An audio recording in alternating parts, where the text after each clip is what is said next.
And it is just after 9 o'clock. We welcome you on a Thursday morning to the 2025 ACSA Leadership Assembly, brought to you by our friends at Family Leadership Incorporated, along with Dr. Edgar Zazweta, ACSA's Executive Director. I'm Naj Alakan, ACSA's Senior Director of Marketing and Communications. Welcome. We are honored to have you here today, Edgar, on what is a very exciting day for our entire organization.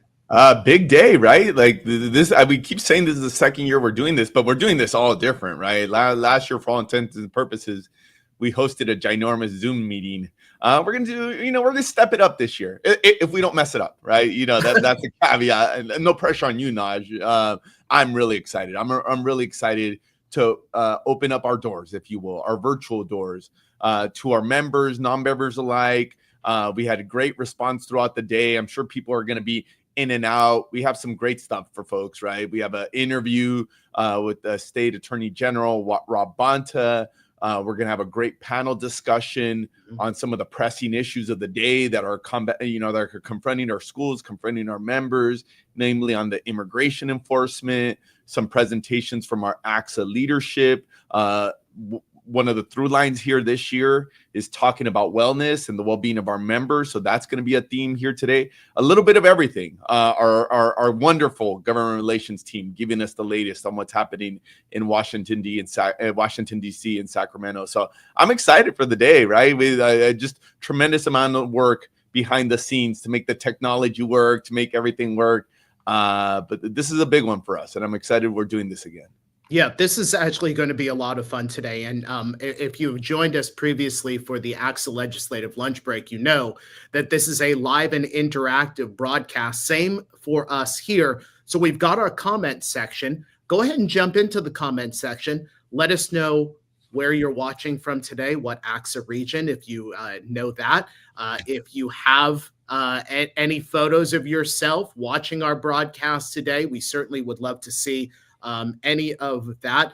First one on our chat today, 7 minutes before we even came on today, Dr. Ricardo Solis with us. So thank you folks so much. Always a competition to see who's first, right? Seriously, absolutely. I see a number of our ACSA region consultants on there. I see Juan Cruz is on there as well, Dustin Seaman. So welcome.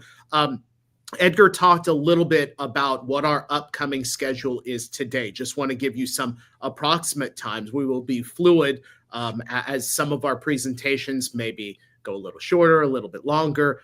Coming up at 10:30, Attorney General Rob Bonta will join us for this exclusive one-on-one interview.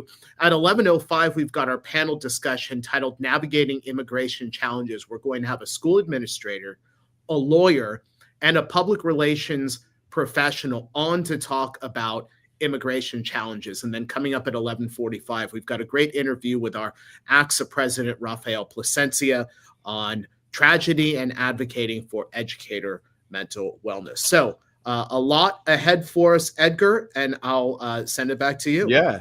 Now, so let's get this started. And this is a governance meeting. There's some business we have to conduct. So with that, we're going to introduce our parliamentarian for today. Are very proud to have our ACSA Vice President, the Chief of Innovation Office from the Ventura Unified School District, our very own Dr. Rini Rickard. Welcome, Rini. Thank you so much, Edgar and Naj. Good morning, and thank you to everyone joining us statewide. My role today as parliamentarian is to ensure our meetings run smoothly, fairly, and in accordance with established rules. For this purpose, ACSA references the Sturgis Standard Code of Parliamentary Procedure as the authoritative guide on parliamentary procedures. My role also maintains order and efficiency in meetings by assisting the president with procedural rulings, ensuring all members can participate equally, and guiding motions, amendments, voting, and debate. There will be 2 times where voting takes place during our leadership assembly, and the voting body is made up of delegates from each of our 19 regions. The delegates include 3 committee chairs, 19 council presidents, and 28 board of directors. The region delegates include region presidents-elect, region vice presidents for legislative action, plus the additional region delegates based on membership counts.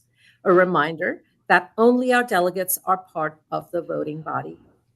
Naj, back to you.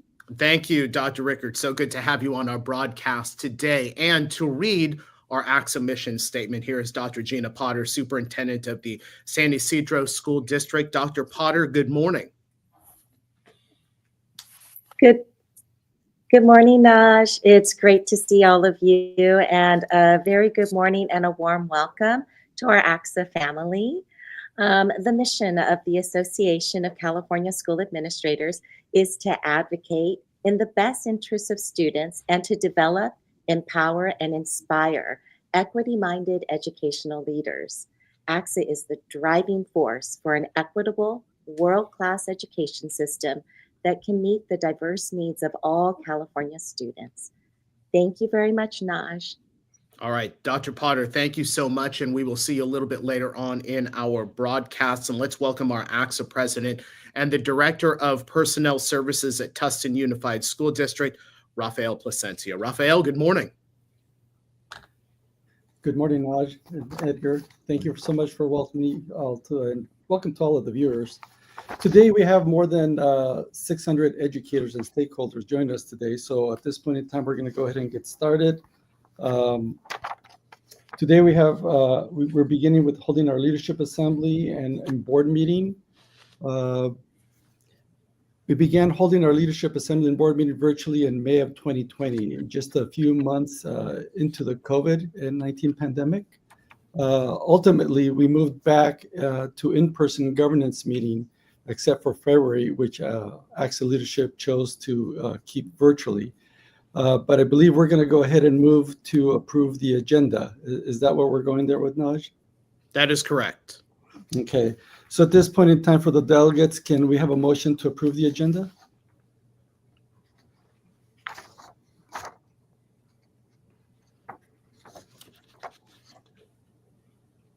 It's been moved by Matt Chamberlain, President Region 6, and second, Juan Cruz. Okay, all those in favor say aye.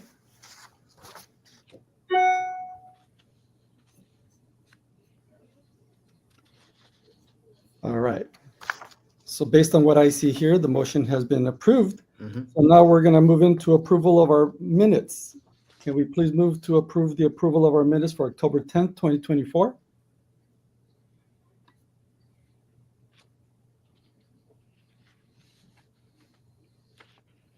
Do we have a motion?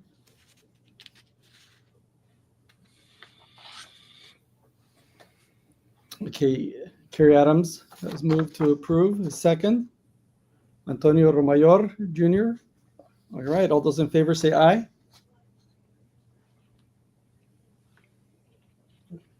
Okay, based on what I'm looking here at our voting private, it's all those people have said aye. Any opposed? Okay, motion's approved. So we're going to go ahead and now move on with our program. And again, I got started a little bit early, but nonetheless. This is going to be fun to see. I know it's going to be a competition to see who gets their motions actually adopted, right? People are a little shy there, but one of the beauties here doing it virtually. Absolutely. All right. So now, again, we're going to recap. Today, we have more than 600 educators and stakeholders joining us, which is a remarkable number, of course. And we began holding these leadership assembly meetings back in 2020, just before the month into the COVID pandemic. And ultimately, we moved back into in-person governance meetings, except for February, which we ACSA leaders chose to keep in virtual format. This has allowed us to open our organization to a wider audience. The ACSA Leadership Assembly plays a vital role in governance for the association, and its primary function includes the election of officers, the approval of bylaw amendments, and the establishment of the association's goals and objectives. The Assembly also reviews and discusses information provided by task forces, ratifies the ACSA legislative platform, and makes recommendations to state board members on various issues that arise during the Assembly. In addition to these responsibilities, the Leadership Assembly provides counsel to state board members on significant political matters. This includes statewide ballot measures and endorsements for candidates running for state office. The Leadership Assembly acts as a liaison to ACSA's 19 regions, fostering communication and collaboration within the organization. During my year as ACSA president, I have talked about mental wellness for educators. We're very good at supporting others, from our colleagues to our neighbors to our families, but we fail to prioritize our mental wellness. Later in today's program, I'm going to be talking about mental wellness and why this has become the focus of my presidency. I'm also going to talk about why 10 minutes for yourself each day may be what you need to keep you moving forward. I'm also going to talk about how the connections we make could be the difference makers for our mental wellness. And I want to encourage you to stay with us throughout this whole program and jump onto our chats and say hello and let us know who you are and where you're watching us from today. So be part of our ACSA family, because I've learned during my years as a member that ACSA is a family. So Naj and Edgar, I'm going to go ahead and pass it back to you. Raphael, thank you so much for being with us. We're going to see you a little bit later on in our broadcast today. Edgar, we talked so much about this organization. Raphael just talked about it right there. Opening up our organization. We've got more than 600 educators who are going to be with us today to hear various portions of the program. But for those individuals who have never been part of the ACSA family beyond their membership, plus those that are watching outside of our administrators, let's talk a little bit about what ACSA is.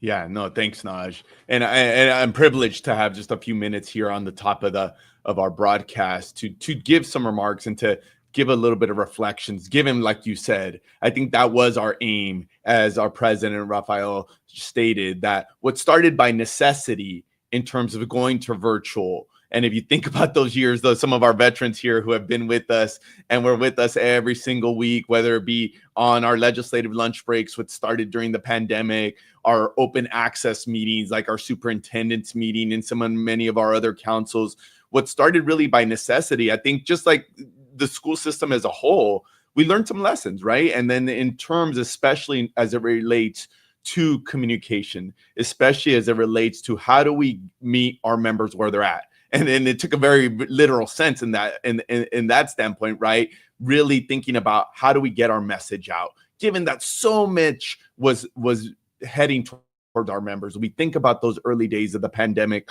where literally every day it seemed like the landscape was changing. I say that obviously with some intent that, over the last month, it's felt that way at moments in time where new directives, executive orders, things happening in DC may have felt a little bit that way. But I want to underscore one piece that I know it's going to be a through line. I talked about it at the intro. I really do encourage folks to stick around and watch this powerful interview with our president, Rafael Plasencia, and Michael Kelly, to really underscore this whole real focus of this organization, that you can only take care of those students in your charge. You can only take care of those individuals, your teachers, your staff, your classified employees, other fellow administrators, if you're taking care of yourself. So just a plug, and I know we're going to plug it many times, but stick around. I know it's a work day, so folks are going to be in and out. I know we'll remind folks when some of these benchmarks are coming up, but definitely worth sticking around for a little bit later. Naj, as always, I'm humbled to serve in this role, to support our educational leaders around the state. Not a day goes by where I'm not thankful for just what this opportunity is of us serving in this little role, in this small support capacity for all the folks in the field doing really the tough work. I know it's become, sometimes it can even seem cliche that we say, especially over the last 5 years. I just talked about COVID. I think we're about to celebrate, if you will, acknowledge the 5-year anniversary of the pandemic, or at least the beginning of the pandemic. And I think it goes without saying that every person on this broadcast, their jobs became more difficult, right? And what started as a set of issues around public health has in many cases evolved into other issues. But still the focus is students. The focus is teaching and learning while having to navigate this other, everything that's ending up on their footsteps. I always start kind of these executive reports by talking about a little bit about the state of ACSA. I did this last year. I've done this a couple other fronts, and nothing has changed. In fact, I would still say that the state of ACSA is very strong. And I say that from very specific metrics. You'll hear from our government relations team a little bit later this morning and talking about all the advocacy victories, all the fights that they've had to take on behalf of our students, on behalf of our members. So often it isn't what gets signed into law, it's what doesn't get signed into law. And we had a very successful couple of years, the last year in particular. So you'll hear about some of the work both in the retrospective, but also what the challenges are and what the focus is this year. Goes without saying, we have our hands full between what's going on in Sacramento and in Washington, D.C. Our professional development, which I still argue is probably the place where we touch the most members every year, whether it's somebody going to one of our academies, whether it's somebody going to one of our professional development conferences, the demand continues to be strong there. If anything, we're taking a real hard look in the mirror of making sure, is our curriculum still at a place that is meeting the ever-changing needs of our leaders, right? Thinking about who do we have folks in those positions offering those trainings and that education to our folks, but the demand continues to be very strong. And I'll talk about in a minute or so, if you just look at membership, our membership, while every organization, coming off of the years of the pandemic, there was this question about how is this going to impact organizations like ACSA. We've been fortunate that our members still had the faith in us, and I say us as the statewide, knowing full well that really this starts local. Most ACSA members are members not because of Edgar or Naj or Raphael. They're because of, well, Raphael maybe because he's at the local level, right? But it's because of those connections that people make in their schools, in their districts. And as you'll see by our numbers, our membership is strong. But I'd be remiss, Naj, and I already alluded to it, that at this moment, I think to provide a little bit of reflection on the political and cultural moment that we're living in.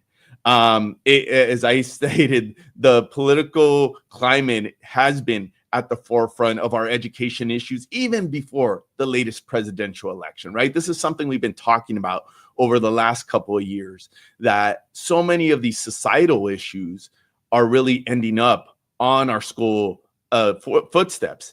And I will say right off the bat that despite California's education, we are keenly aware that we live in a state that has very diverse perspectives and diverse ideology. I think that if there's no other metric, if you even just look at the numbers from the last election, we live in a very diverse state. And we're often having to reflect on that. I don't know how many folks know some of my story, but I spent 10 years at Los Angeles Unified School District before coming to ACSA. And as much as I loved LA and I loved everything there was about not only the district, but about that community and whatnot, I think I've fallen in love with ACSA even more so for all the reasons, for like statewide, for all the districts, all the communities that couldn't be more different than Los Angeles, right? In both in our school system, but also in our community, in our perspective. Frankly, I do think that's what makes us strong. So with coming up, like fast forwarding to what happened here with the election, as we talked about, I think we did take a very proactive stance here at ACSA. We were very deliberate, and you've heard us talk about this, whether it be in some of our other settings, those of you that joined us for the legislative lunch break, for some of our leadership meetings before our board, those of us that are part of our leadership assembly, that we intended to be very deliberate about what we were going to say and what we were going to do. And I think our adage was going to be that we're going to respond to actions.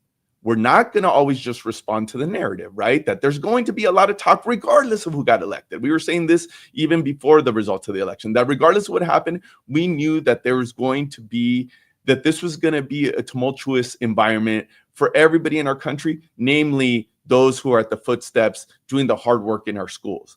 So with all that said, here's the thing. We realized over the last, as we reflect on this, even in the first month, over the last couple of weeks, if you look at just even before, since election day, that there is some times where the words in itself do matter, right? As much as we want to be focused on what are going to be the actions, what are going to be the things that are official policy, that there is a lot of fear in the community, regardless of the practical implications. And we could go into deep dive about what whether it be immigration enforcement or LGBTQ issues. And we're going to get into some of those, right? In terms of the technicalities of what's actual real law and what can they actually do. But when you take a step back, and I think this has been the big aha moment for myself, and I know for a number of members of our team, that sometimes it doesn't actually matter what the practical implications are, that the things are happening are causing angst in our schools, that are causing angst amongst our students and our families.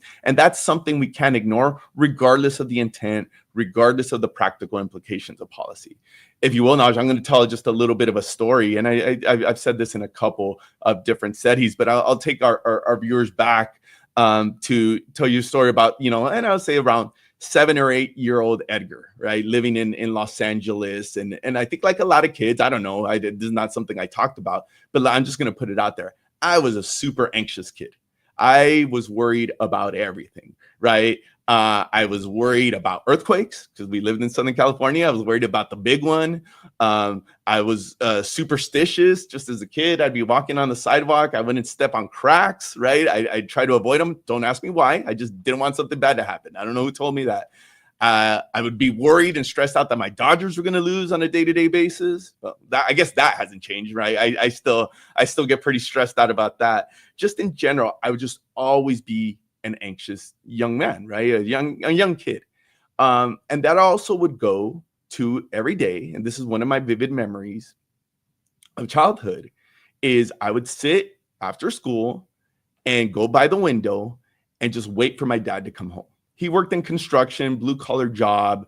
His hours would vary, but we generally would know when he would be coming home. So I'd every day be waiting to see when he would be there. And I'd start stressing out. If 5 minutes, if he told us he was going to be home at 5:30 and it's 5:35, I started having angst, right? I just started worrying about it for a number of reasons, right? Like he worked in a pretty dangerous job, blue collar. There was injuries on the work side quite often. But the one thing, then I haven't talked about this a lot until recently. One of the reasons I was really worried, and my dad told me at the time, my dad was undocumented. When he first came to this country, he was undocumented. So I really did worry about whether that day, was he going to be home, to take care of his family? Was he going to be home to watch, as selfish as it may sound? Was he going to be home to be there in time to watch my little league game and watch Edgar try not to strike out 3 times, right? Like would he be there to support us? And I think this is what's taken away from, and some of these fears were rational, some of these weren't, but it didn't really matter. My dad went on to be a productive member of this country. He's been a citizen for 3 decades. And there's many stories like my parents, right? I know I'm speaking to that, but it does remind me about the climate right now, right? Regardless of whether we're talking about immigration enforcement, whether we're talking about LGBTQ plus issues, whatever it is that we're talking about, there is kids who are waking up every day and turning on the TV and saying they're talking about us. Maybe they're not turning on the TV because kids don't watch TV these days. They're going on TikTok, on social media, but they're like, hey, they're talking about me. They're talking about my family, right? And I think this is what, for me, has been the takeaway, that we can talk policy, but I think just that fear that many of our families have is something we have to take very seriously, right? And so us as a statewide, a kind of a charge to our members, and I know this is something that's already happening in our schools, that is in a moment, while we can't give any of our students or families any ultimate guarantees, that it is about trying to reiterate that our schools, despite all the noise, everything that's happened, that our schools are safe places, that our schools are the one place where you can really feel that you don't have to worry about that. And again, and that given all of the things that are happening in our world, but I think that's our charge. That's our new motivation in terms of providing resources, thinking about what we're doing. And I'll say that I'll end this part with this, Naj, is that we are trying to stay really, and this is a conversation, and I speak for our board of directors and everybody that works at ACSA.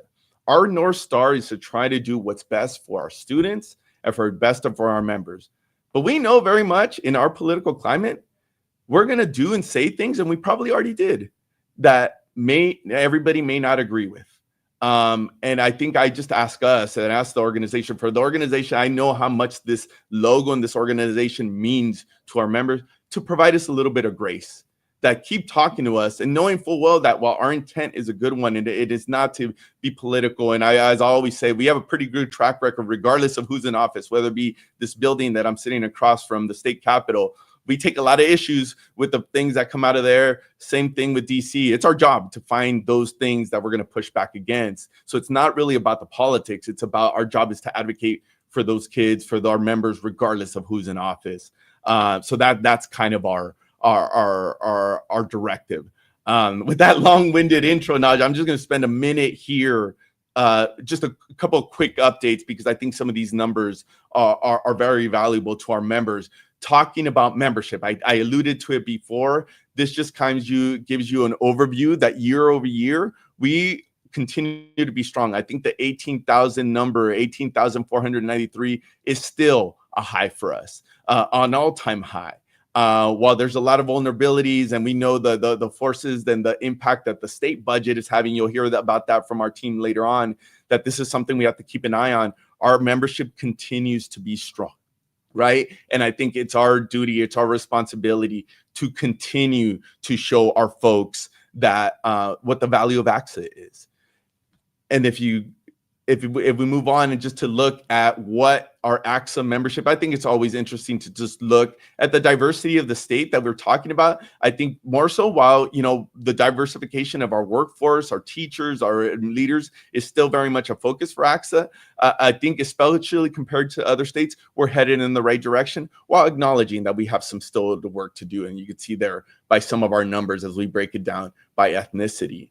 I think this one I'm very proud of on the one hand, and then the other is to think that we still have some work to do when it comes to equity as it relates to gender, especially in particular positions. You see that 59% of our members are women, are females, right? And that's something that we constantly talk about. You start with the profession of teachers and move all the way up. I think everybody knows the story. As you move up the leadership ladder, that we do have a drop off in terms of our female leaders, especially at the superintendency. Again, California, I think, leads the pack as you look at other states, but we still have a tremendous amount of work to do to make sure that our female leaders are still getting those opportunities as we move up through that leadership pipeline. And so with that said, I'd be remiss. I know we've invited everybody into our house today.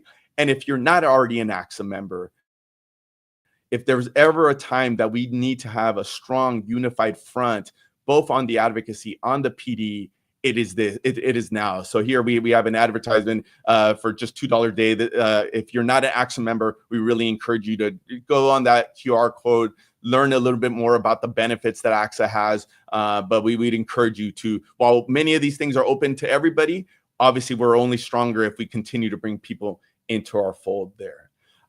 One other resource I wanted to throw out, and you'll hear this a couple of times. I talked about the immigration issues. I talked about the resources. We partnered with some of our state entities, from the AG's office to the governor's office to some of our legal partners. If you follow that QR code there, you'll see a tremendous amount of resources on what is the law, what should I do, what should I be telling my teams. I know this is another issue that you'll hear from us a couple of times as we go through the program.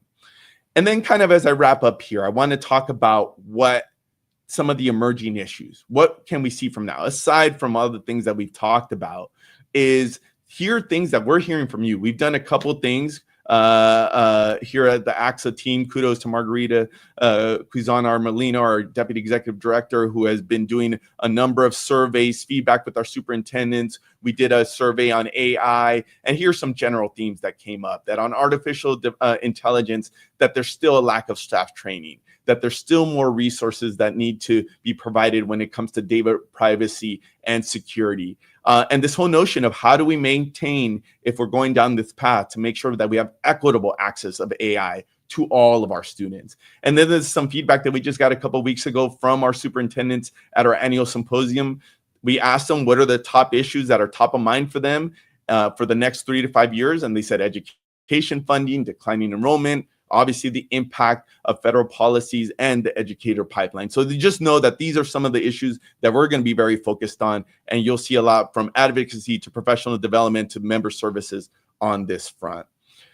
So with that said, just in closing here, I think everybody knows. I know we celebrate. It's hard to we get a day. Some people got a day off last week.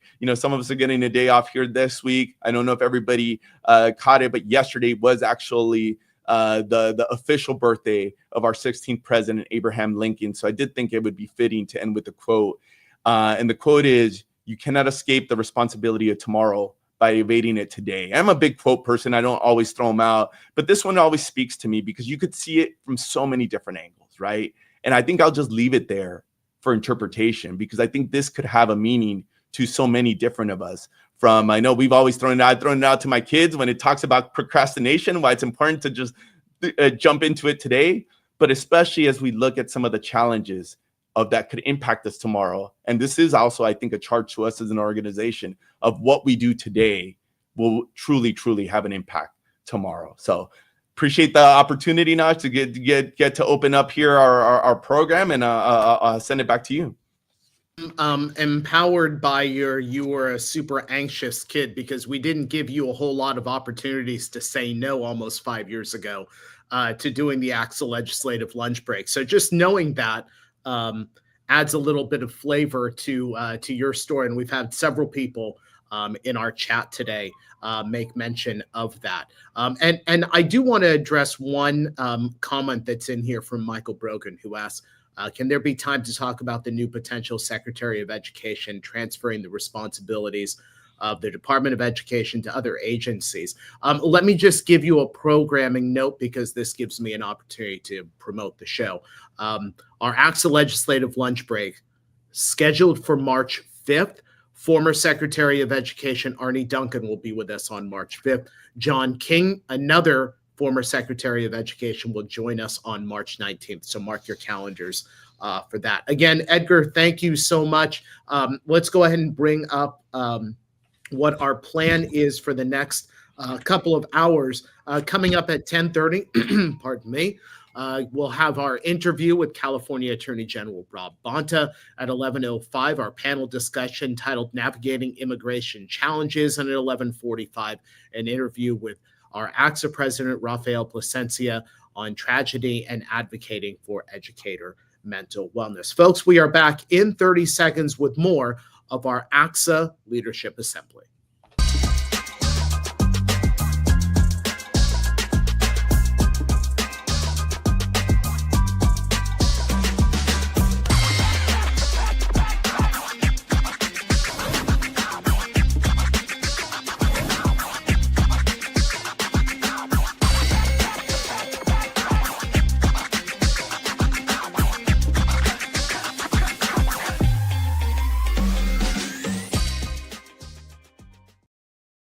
And welcome back to the 2025 ACSA Leadership Assembly, our February governance meeting, brought to you by our friends over at the Family Leadership Incorporated. I want to welcome Dr. Darrell Camp, ACSA's president-elect and the superintendent of the San Lorenzo Unified School District in the Bay Area. He is here to present the candidates for ACSA vice president. Dr. Camp, good morning. Good morning, Naj. How are you doing? I'm good, and you? I love the bow tie this morning. You know me. I got my run in early, but the older I get, I think about Raphael too, and the emphasis on health. And it's not just about running. For me, even the more important thing is breathing. It seems like right now, just taking that time out to intentionally breathe and reflect it's good for my blood pressure. I'll say that. So thanks again, Naj, for all you do. Well, this is an exciting time of year, because as was mentioned earlier, the leadership of ACSA is extremely important in order to keep the organization focused on supporting all students in California and even in beyond, I would say. And we're fortunate in ACSA to have people that are willing to put themselves out there and to run for these ACSA elected positions. So in May, the ACSA Leadership Assembly will elect a new vice president. The vice president will begin a 4-year term on the executive board and has a direct path to the presidency.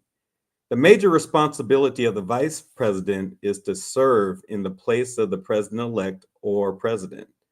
To prepare for this role, the vice president must serve on the executive committee, chair at least one important committee, and be an active player on the board leadership team. Every 2 years, the Leadership Assembly also elects a vice president for legislative action. The vice president for legislative action's main responsibility is to provide leadership to the board on matters involving legislative action and political activity. And I'm sure this person will be very active in advocating for the best interests of ACSA and our beliefs and our values at the federal level and right here at the state level. So some of the VPLA's duties include presiding over meetings of our PAC, Political Action Committee, Board of Directors meetings. They provide background information and recommendations to the board on candidate endorsements. And they provide, the board with up-to-date information on legislative and political issues. Today, we'll be introducing you to 3 ACSA members who are candidates for the 2 offices. Each will have 3 minutes to provide their candidate statement. During our May Leadership Assembly, the delegates from the 19 regions will vote on these 3 candidates. We will begin with statements for the position of vice president. I will be the timekeeper, and once again, each candidate will have 3 minutes to make their statements. Terrence Davis, Superintendent of Banning Unified School District, and Roxanne Fuentes, Superintendent of Berryessa Union School District. Superintendent Davis, you now, once again, Superintendent Davis, you may begin. Well, thank you, DDC. Dr. Darrell Kemp. I want to say good morning to all of our ACSA state delegates and our membership. This is pretty cool. This is like a television show, almost like. Well, my name is Terrence Davis, and I serve on the state ACSA board representing Region 19, which is in Southern California. I also serve as the superintendent of Banning Unified School District. I was born and raised in San Francisco, California. I grew up there my whole life until I left. I share that with you because our state is so dynamic. I grew up in a state where there is so much diversity in the city of San Francisco and the Bay Area. And what that has done for me over the term of my 27 years as an educator, it's reminded me as a young child that there's so many differences across our state. It's rich. You know the term melting pot versus a salad bowl concept? The melting pot suggests everyone blends into one. Well, I learned a long time. The salad bowl concept is much better because that means we acknowledge the differences that we have within us. I've been a member of ACSA for almost 20 years, and I have served on the executive board of Region 19 for almost 10 years, again, which is in Riverside County. I would like to share with you why I chose to run for state ACSA. I was somewhere this summer with colleagues, and I was having a conversation about how our society has become so polarized in the past several years, and that political environment has come into our environments. We deal with this on the day-to-day basis and has a true impact. So I said, I want to do 2 things. I want to connect people. I want to connect people because you know how you speak with someone and you say hi and it's good. You see them, everything is good. But how many times do we connect? Do we really sit down and get to know them? When we do that, we see them differently. So everyone has differences. No one is the same. So when we connect on a deep level, we get to know people and we can move much better. Secondly, that's going to take courageous leadership. It's going to take the ability to ensure that we step up. We put ourselves in a space that's not normal, that may create some angst or anxiety, but you have to be courageous. So that video, that image that was shown, 18,000 members in ACSA. Just imagine if 18,000 members had that strength and that energy to move us forward. So I ask for your support and your vote as we continue to make ACSA as strong as ever to support our students for the future. Thank you. All right. Thank you, Superintendent Davis. Let me turn off my timer. Perfect. And now let's make sure. Okay, as I reset my timer. All right. Superintendent Fuentes, you now have 3 minutes. Thank you. Good morning, ACSA community. I'm Dr. Roxanne Fuentes, the proud superintendent of the Berryessa Union School District in the city of San Jose, and I'm honored to be a candidate for ACSA Vice President. I appreciate this opportunity to share a little bit more about myself and why I'm pursuing this position. After 28 years in education, and this is my 8th year as superintendent, I've had the privilege of serving very diverse communities in both Southern and Northern California. From my current role as ACSA Region 8 President in Santa Clara County to my service on the ACSA State Board and Superintendent's Council, I have always been committed to advocating for our students, our schools, and educators. I was inspired to become an educator by my parents, both of whom entered the school system as second language learners and faced lots of systemic challenges. Their experiences are why I dedicated my career to creating inclusive learning environments where every student could succeed. Recently, as we've heard this morning, the landscape of education has changed dramatically. We are navigating a period of political division where education has increasingly become a focal point of contention. We're facing constant policy shifts, fiscal uncertainty, and above all, growing concerns for student safety and well-being. As leaders, we're tasked not only to navigating all of these challenges, but ensuring our students feel seen, heard, and valued. This is why we need ACSA now more than ever, and why I want to be a part of this cause and journey. We need a united voice, one that listens and attends to the unique needs of districts big and small, urban and rural. We all deserve the resources and the backing to meet the needs of our unique communities and students, especially our students who are most vulnerable. If elected, I will be your advocate, working tirelessly to secure equitable funding, better resources, and comprehensive training for all of us.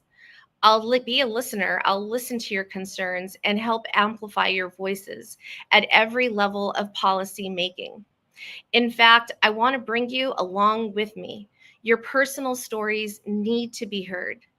It's also crucial that ACSA remains a space where all administrators feel seen and supported.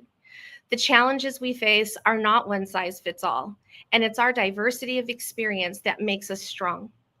I humbly ask for your support and your vote so I can represent you, your voice, your concerns, and your dedication to serving each and every student.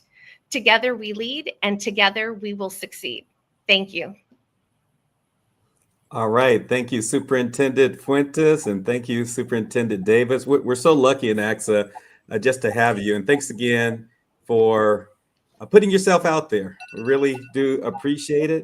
And it means a lot for ACSA that you want to serve in this way. So thank you again.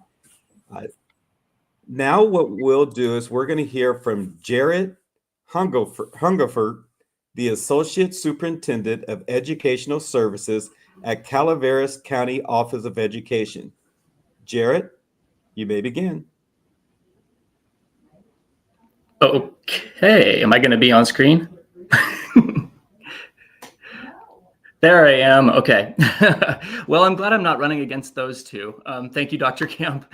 Good morning. I'm Jared Hungerford. I'm the current Region 7 VPLA. And as Dr. Camp said, Associate Superintendent of Ed Services at the Calaveras County Office of Education. I am running unopposed for the position of ACSA State VPLA. I've had the opportunity to be a Region VPLA during our current State VPLA, Gina Potter's tenure, and she and our GR team have done an outstanding job in leading us Region VPLAs, expanding the number of legislative visits to the highest number ever on legislative action days, and crafting a strong platform and talking points for our advocacy. I plan to continue that good work and to represent all ACSA members and the needs of your students through frequent communication and collaboration with region VPLAs, ledge policy representatives, and ACSA governmental relations team. I'm proud to serve such a dedicated group of school administrators, and I'll put in the work and the time that's required to do this job well, knowing that the impact of this work is crucial to our students and our colleagues. I hope you will honor me with your vote at our May Leadership Assembly. And just thank you, ACSA, and have a great Leadership Assembly today. All right, Jared, I really appreciate it. You know, you're giving us back some time. So I just want to say, even though you're running unopposed, thank you for putting yourself out there again. And I can assure you, with our policymakers in DC and Sacramento, if elected, you're going to be very busy. So thank you again for I'm anxious to get into it. Yeah. Thanks for deciding to serve in this way. I really do appreciate it. So now we're going to take about a 40-second break, and then we're going to come back and hear from Edgar Zazueta as he moves us along in our next part of our Leadership Assembly. Don't go anywhere. We'll be back in about 40 seconds. If you want to better yourself, if you want to have more knowledge, if you want to have more impact, this is about you developing yourself to be the best you. If you believe in excellence and you want to exude that excellence from a professional standpoint, whether you're a site administrator or a district administrator, ACSA and its programs will help you to get there. If you want to be the best version of yourself, please consider joining this wonderful organization.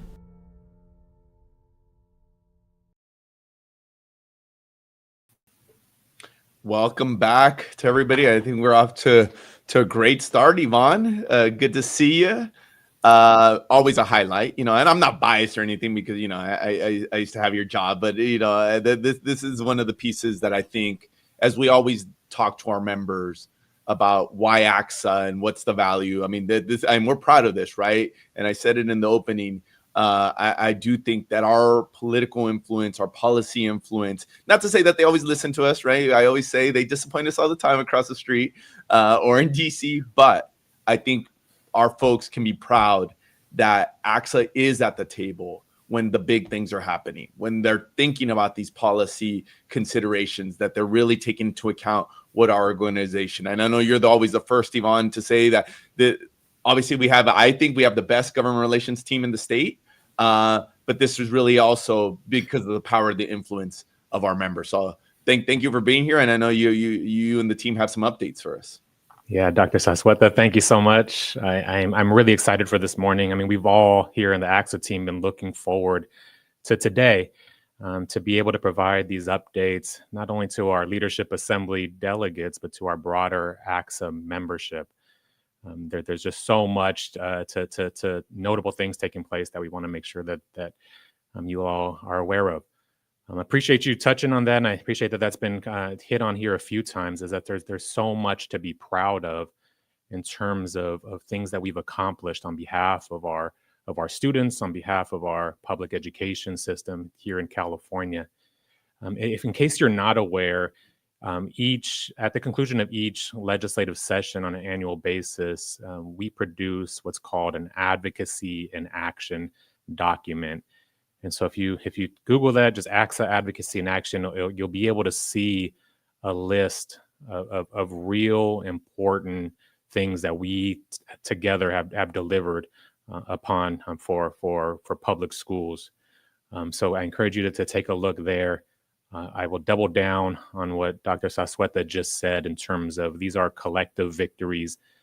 These happen because of the engagement and the local advocacy efforts of all of you. So thank you so much for engaging in the process. But certainly I'm just transitioning to provide updates.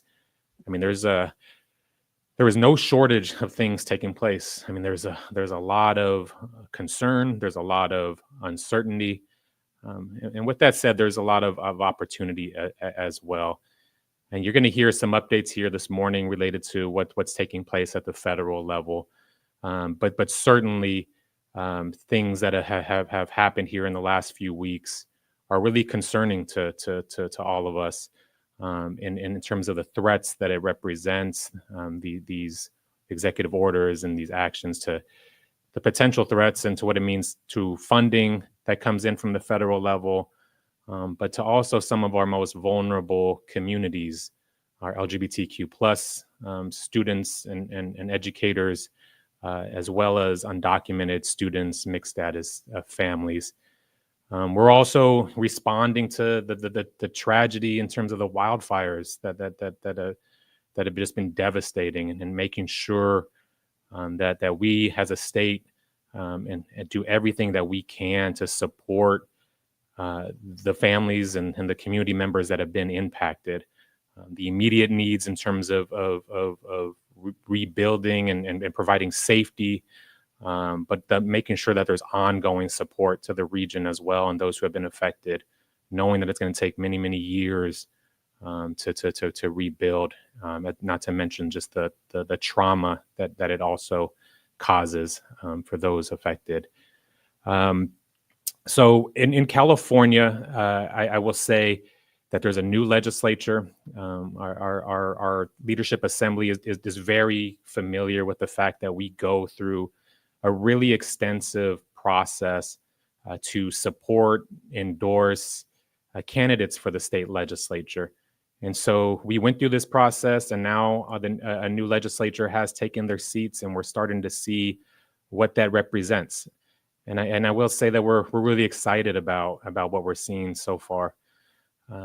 Almost all of the ACSA endorsed candidates were successful in their bids and now are in the state legislature. These candidates were highly scrutinized, not only by our governmental relations team, but more importantly by those of you who live and work in those communities, and vetting their track record, what they've done to support public schools and to work in collaboration with school leaders and with educators before their launch and their bid for the state legislature, and then also to dig into what it is that they said they would prioritize once in the legislature. One of our own was elected, and so a longtime site leader from the Inland Empire, Robert Garcia, is now in the state assembly. He has been placed on the Assembly Education Committee, so we're excited about that. Sasha Renee Perez, a new senator from the Pasadena area, is now the chair of our Senate Education Committee. Really excited about her as well and what that represents. So there is some reason for confidence, and we've been hearing reports from those locally that things are off to a great start, not only in those two districts, but in many of the other districts that where there were ACSA endorsed candidates as well. We are quickly approaching the introduction deadline in the state legislature. That's going to be next week. Notably, there was a reduction in the limit on the number of bills that state legislators could introduce. Thank God. I mean, we always are saying, and you all are always telling us, and we're repeating, please stop with just the number of new laws that just come into effect each and every year. So there was a 25% reduction in terms of a cap of the number of bills that each legislator can introduce. We're already seeing a much higher level of scrutiny and thoughtfulness being placed from legislators in terms of bills that they put their name on.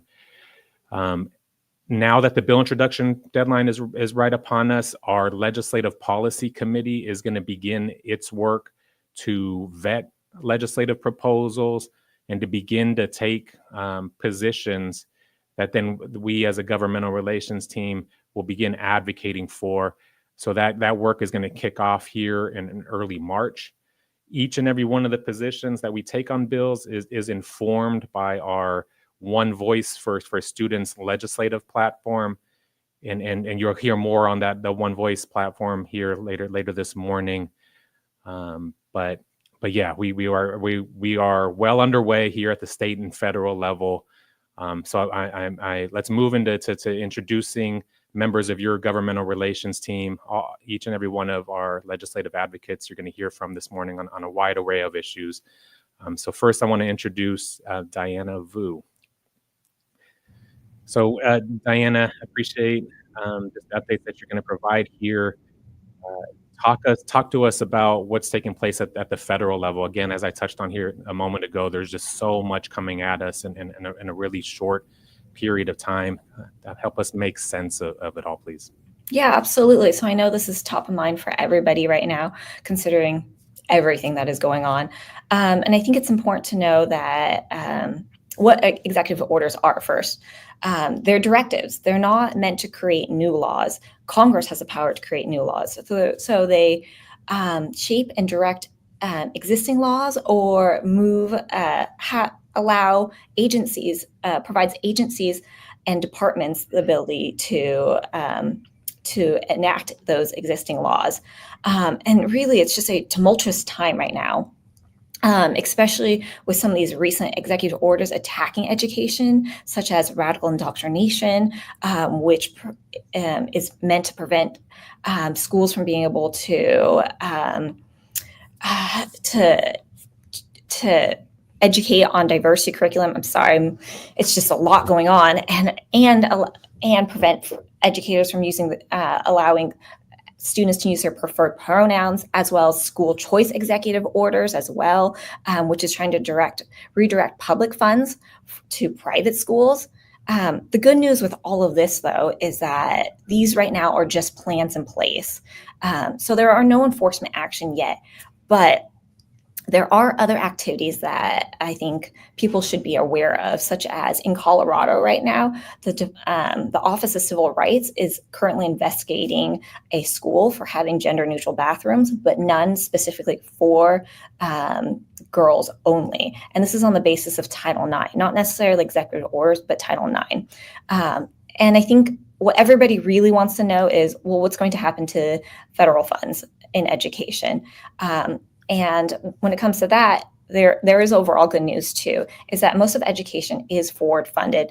That means after it's been allocated, it's available for one additional fiscal year. So it's not like tomorrow you're going to see a cut in your federal funding. And this includes all your title programs, Title I, Title II, Title III, Title IV, and IDA. But Head Start is not included. So people who, LEAs who operate a Head Start program should be aware of that. And I think it's also important to understand and remember that Congress has the power of the purse. So they control the financials, they appropriate the funds, and the president technically cannot withhold any funds, temporary or permanent. And I think this was obvious with the court orders requiring the president to stop the federal freezes. With that said, though, we know that the executive branch is defying court's orders, and they are testing their limitations of authority. Again, these are truly unprecedented times, but the state is preparing. They have passed a legislation to allow the Attorney General $25 million for litigation, and soon you'll hear from the Attorney General himself, but he has teamed up with at least 20 other AGs in other states and have already successfully secured some court orders. But us as your advocates as well are also working really hard to maintain these funds. We know that any cuts in federal funds would be devastating for your schools, for your students ultimately. And we are working constantly with our federal advocates in DC on pushing the California delegation, providing pressure on them so that they are aware, like they need to work with us to be able to stop the actions that are happening and the impacts that may happen to education. Diana, over the course of the campaign, we heard a lot of talk about dissolving the U.S. Department of Education. This morning, I mean, as we speak, the nomination hearing for Linda McMahon to be the secretary of the U.S. Department of Ed is taking place. Tell us just where things stand as it relates to the U.S. Department of Ed and what we know. Sure, absolutely. As you mentioned too, Yvonne, we know that this has been a priority of the administration to abolish the Department of Education from the very beginning. But what we also know is that it takes an act of Congress to do it. So it's not like it can be done through executive order. However, we have heard the president stating that what he would like to see McMahon do is basically fire herself. So what we'll likely see is that after her confirmation, that an executive order will probably come out shortly afterwards that would require the Secretary of Education to develop a plan on how to dismantle the Department of Education and to also try to get Congress to pass legislation to abolish it completely. We know that that's not likely to happen, though. Congress is operating on very slim margins at the moment. And we can point back to last year when there was a movement to try to cut Title I by 80%. That was a huge failure. It wasn't even brought up to the floor for a vote because there was just not enough support for it. And that was still with a majority Congress. What we do know and what is possible, though, is that there could be some dismantling of the department. So they may move certain divisions that are not statutorily required into other areas. But as long as the funds continue to flow, we believe that it will be okay. With that said, again, we understand that any disruption is harmful. And we've already, as ACSA, taken multiple steps to try to prevent the dismantling. So we've already written letters to the California delegation and the transition team. And we know that we're going to continue to try to protect USED and try to keep education whole. Thank you, Diana. Appreciate those updates, and we'll certainly continue to keep all these things front and center, knowing that they're evolving very quickly. We want to stay on the theme of just what's taking place at the federal level and potential impacts here to California. Let me welcome Cordell Hampton, one of our other legislative advocates, to talk about immigration enforcement. We have been hearing from our members up and down the state for months now, just about the fear that exists, families withdrawing, students not showing up to school. Then there was some change to some longstanding guidance related to enforcement in and around schools that has really changed the landscape as well and heightened fear. Cordell, I appreciate just you leading efforts here within ACSA on this. Please, where do things stand? Yeah, I mean, this has been very top of mind, not only for ACSA. Many of you guys may remember, back in January, there was a flurry of executive orders that were signed by President Trump. One of those being moving the classification of schools being either a sensitive or a protected area. I mean, almost immediately we got a lot of responses from you guys, noticing, kind of making us aware of the impacts to your districts, the fear among students and families, and how that's been impacting your school community and trying to now navigate this new landscape. I think, and what I would say is very helpful is getting this feedback from you guys, because that informed our advocacy efforts. We've been in very close communication with the governor, with the AG's office, with our legislative leadership, both in the Assembly and the Senate, and that it's extremely receptive to how we're trying to think about responding back to the federal government and their change in immigration enforcement interaction. What we saw very early on was the AG came out with a guidance for schools, which became very helpful, that we posted on a resource page. The AG kind of doubled down and later on did a one-pager for kind of know your rights for students, and then a much broader know your rights for just immigrant families and how to have knowing their rights and how they want to interact with law enforcement. I think now kind of moving into February and March, what we've seen already in December when President Trump was elected, and moving into, and what we saw last week, is this huge dips in attendance in ADA. And I will say that this is a huge thing, not only for us, but for other kind of ed management groups as well. And we've been in constant, we just had a meeting yesterday with Chair Marisucci, who not only is the chair of Assembly Education, but also sits on sub-budget committee for Assembly as well, kind of just raising and bringing to their attention the huge, what it means when students stop showing up to class, and what that means for continuing existing programs and continuing to serve those students who are reasonably afraid to come back on campus. We've been in really good communication with CDE and kind of exploring options of what being held harmless or recovery can look like in these next couple months, especially in P2. And so we'll continue to kind of work with CDE and other education stakeholders, partners, in trying to ensuring options for schools as we kind of go through these next few years. I'd also say the legislature is also responding to this new change as well, right? We've seen right out from the very beginning, both AB 49 by Mary Suchi and SB 48 by Lena Gonzalez, which changes how law enforcement interact in and around schools.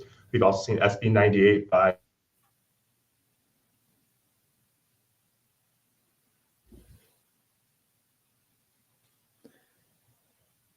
we have what Cordell was talking about just right there is there are a few pieces of legislation that have been introduced here at the state level in direct response to actions that have already taken place, but trying to limit state resources and law enforcement's ability to support immigration enforcement in and around schools, and to also put the Attorney General's guidance into statute in terms of steps that school officials must follow if immigration enforcement officials were to show up on school grounds.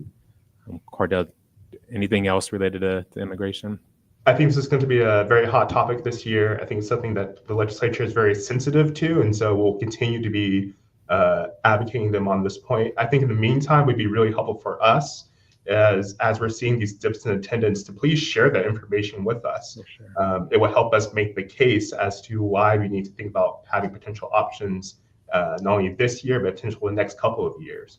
I'd also just kind of re-up again, on a resource page, we work really closely with our legislative council on developing guidance on kind of how to proceed in the event that immigration enforcement does appear on campus, and how to kind of take proper steps engaging with them.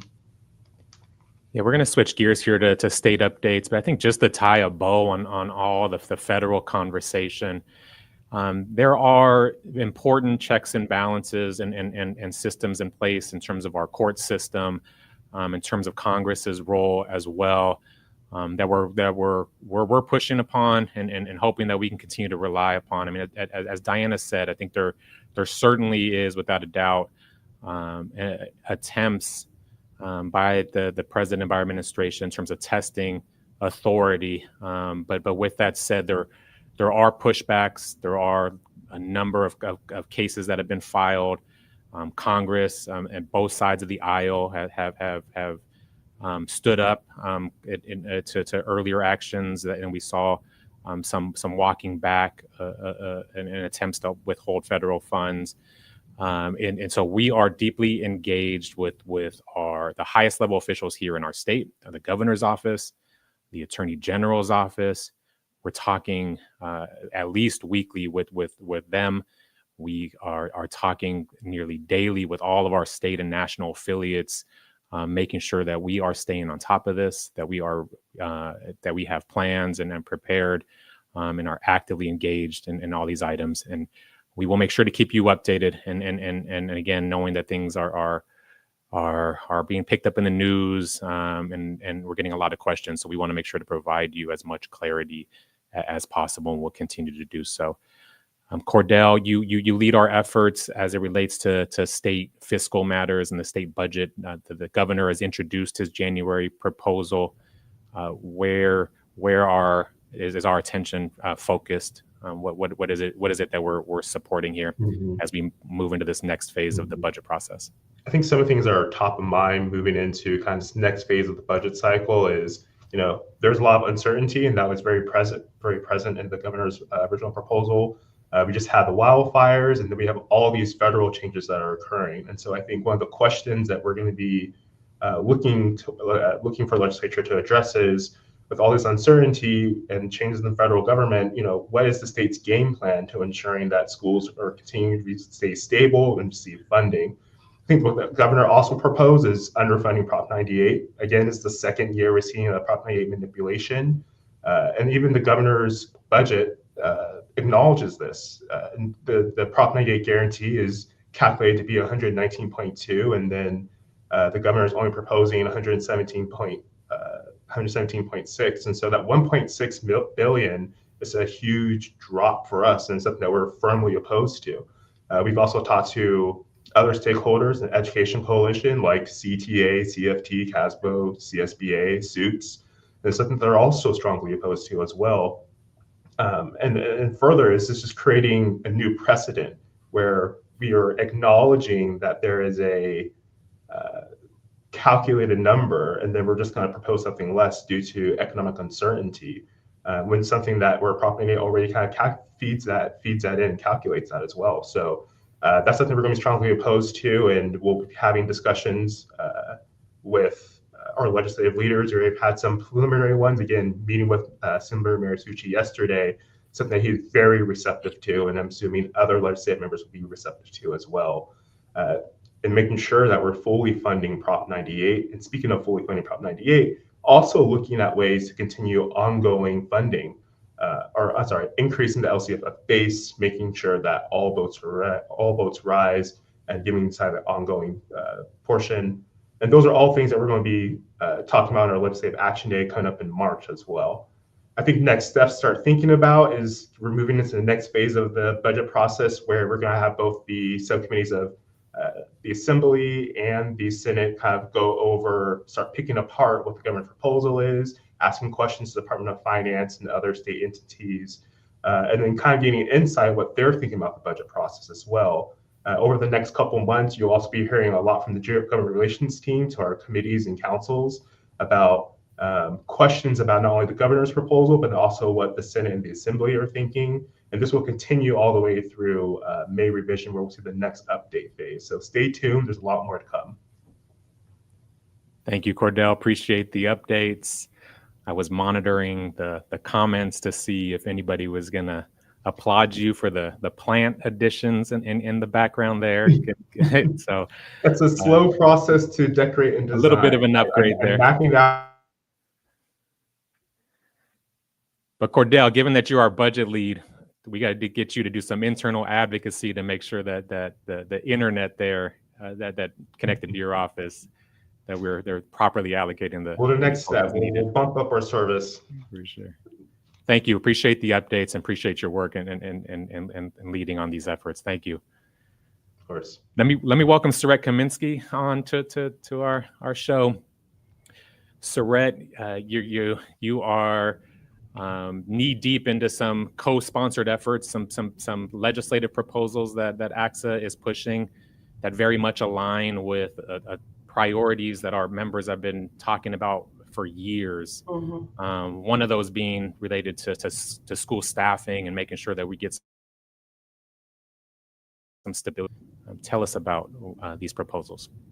Yeah, absolutely. I mean, the staff shortage is huge. It just continues for our members. You see it day in and day out in the struggle. So I don't want to bury the lead. We're trying to bring back the 60-day substitute flexibility.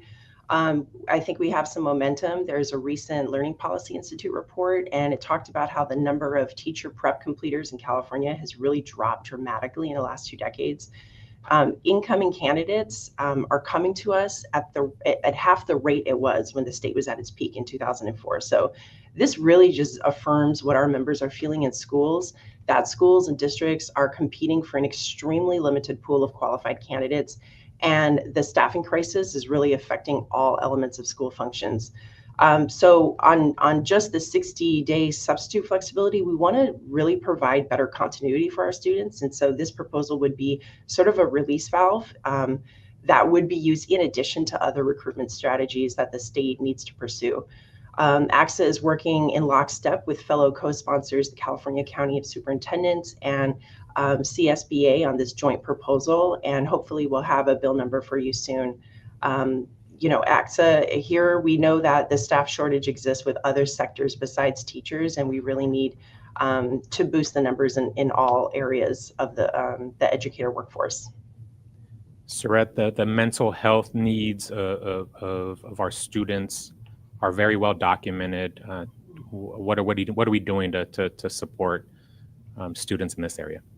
Yeah, absolutely consistent with our ACSA One Voice platform. We really need to boost the numbers of our counselors, psychologists, and social workers. We're looking for a multifaceted approach that helps recruit career changers and helps eliminate barriers for out-of-state educators. So the second proposal that we're co-sponsoring hits two aspects of our One Voice platform on both the shortage end and supporting the behavioral health of our students, and gets to better reciprocity.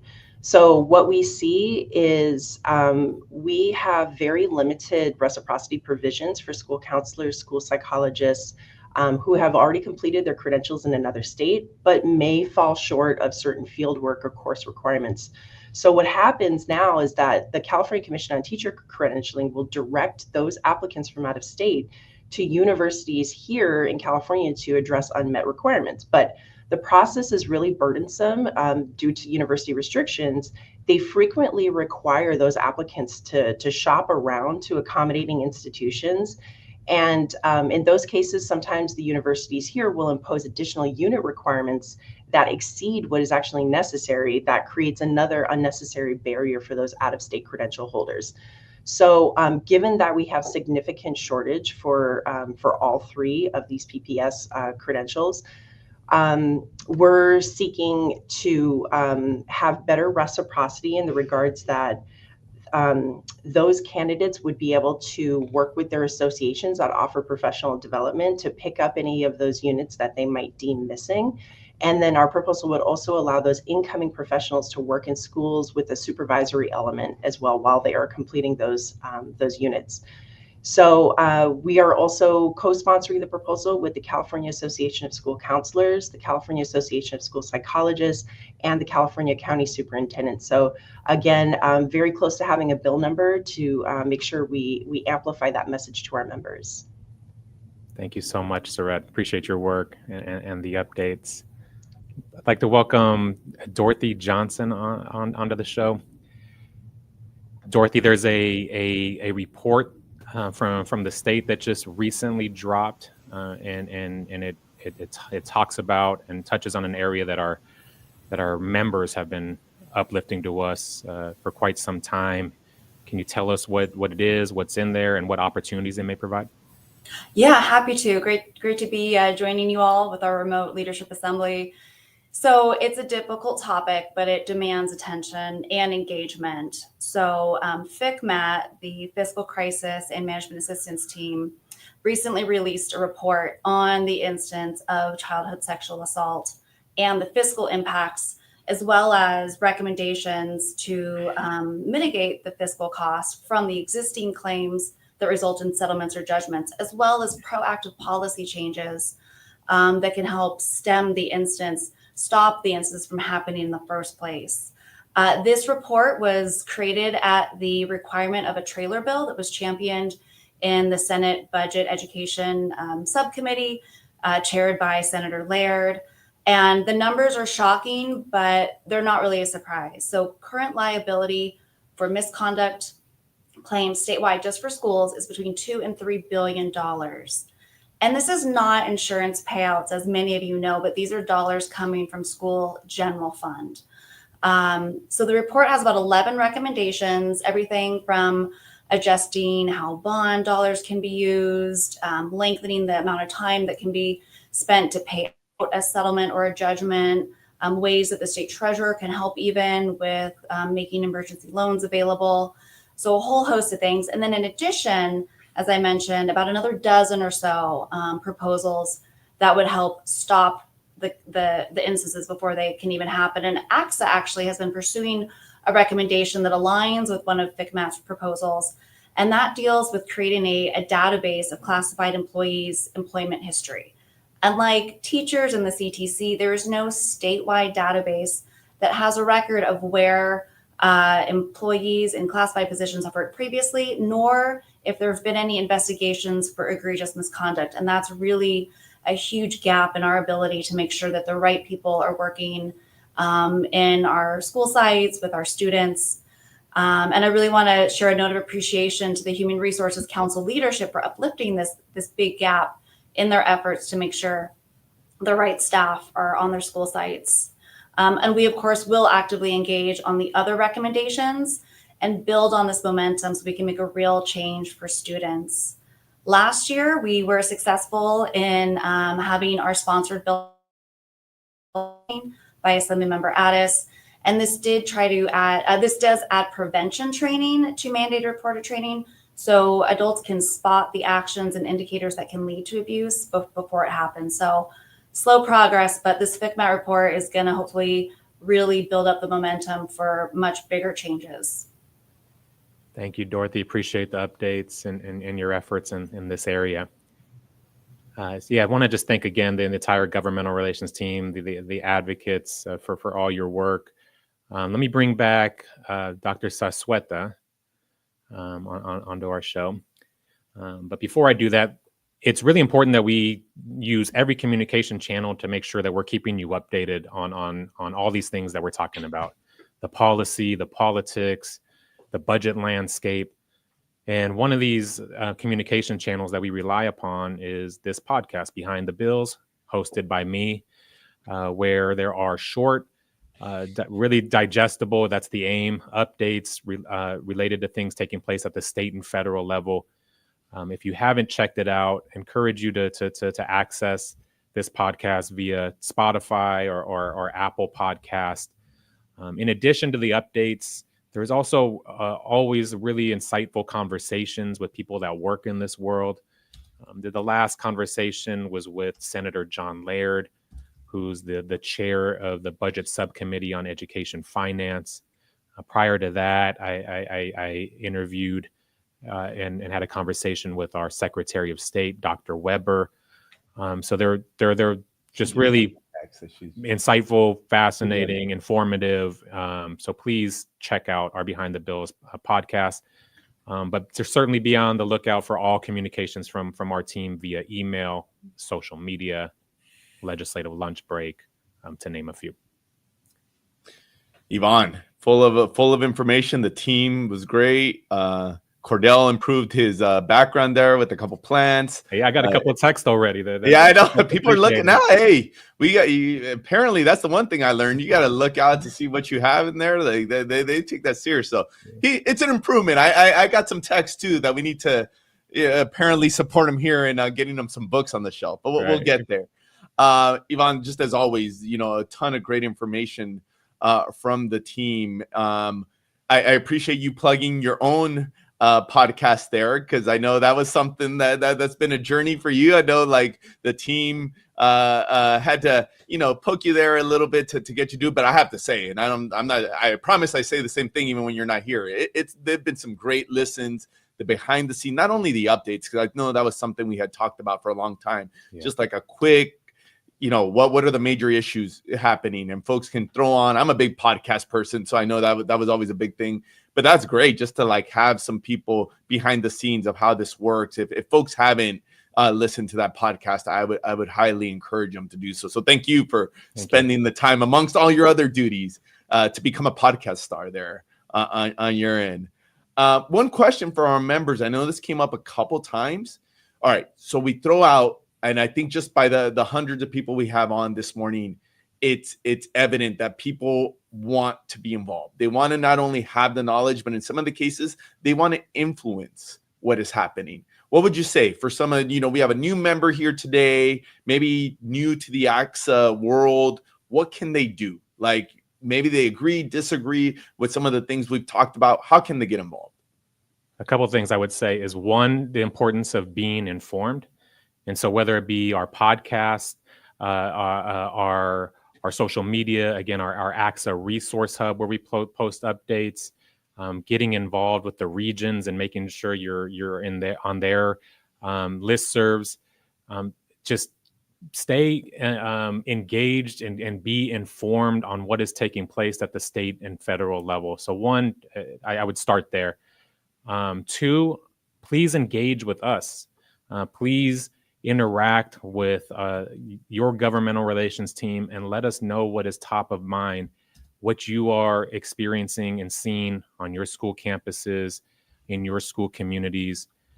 I cannot emphasize enough just how critical it is for us to be able to hear from you all in order to do our job effectively. We take those stories and take them across the street, take them to DC to really bring to life what it is the potential implications are to these policy and budget proposals. So please engage with us. But lastly, I would certainly say engage locally. Your representatives are elected to represent you, elected to be responsive to their community's needs.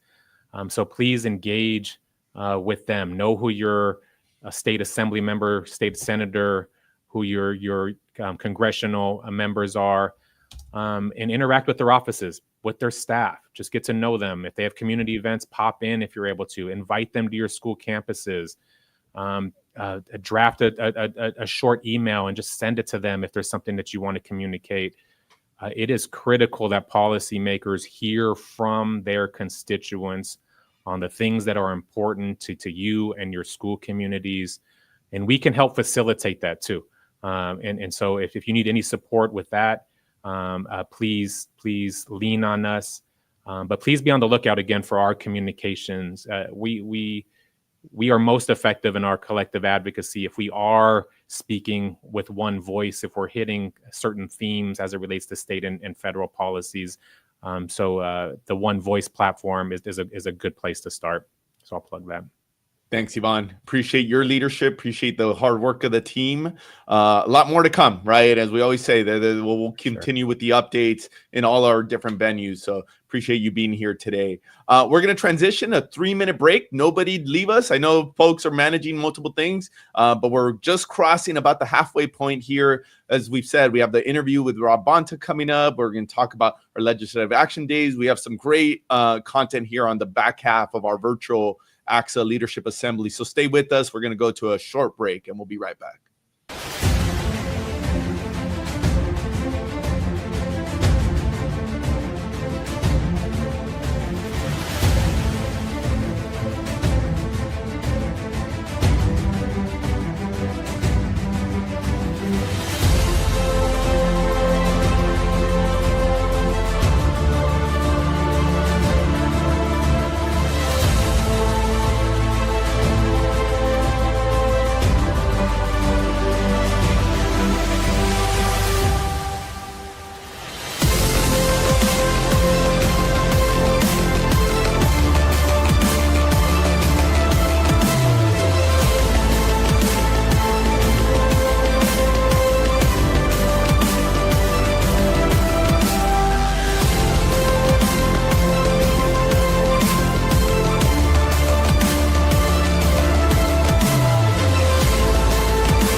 I think ACSA is really important because oftentimes we're very, very isolated and the work is hard. I think ACSA offers a network of people who inspire you, people who encourage you, people who know the work and have lived it, and can help guide us, especially when we get a little lost or a little unsure. I think more than anything, it's an organization that will help us learn and grow as individuals, as people, and as school leaders.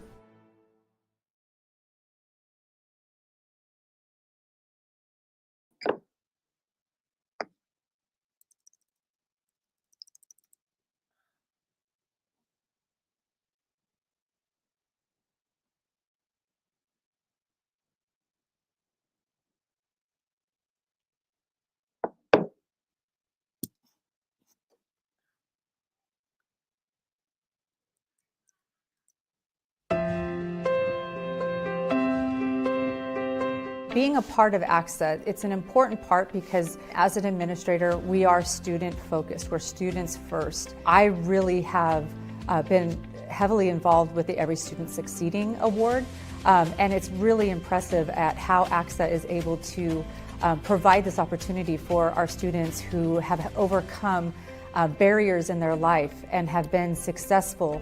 If you care about students and if you care about student success, I encourage you to join the ACSA family.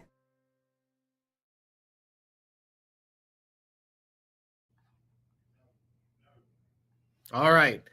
Got the microphone fixed. Got it fixed this time.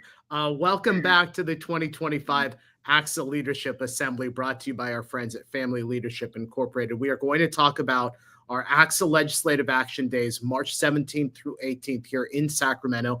Rejoining us, our statewide Vice President for Legislative Action, Dr. Gina Potter. Dr. Potter, let me ask you about this event. What makes this event unique? And why should people be excited about this event?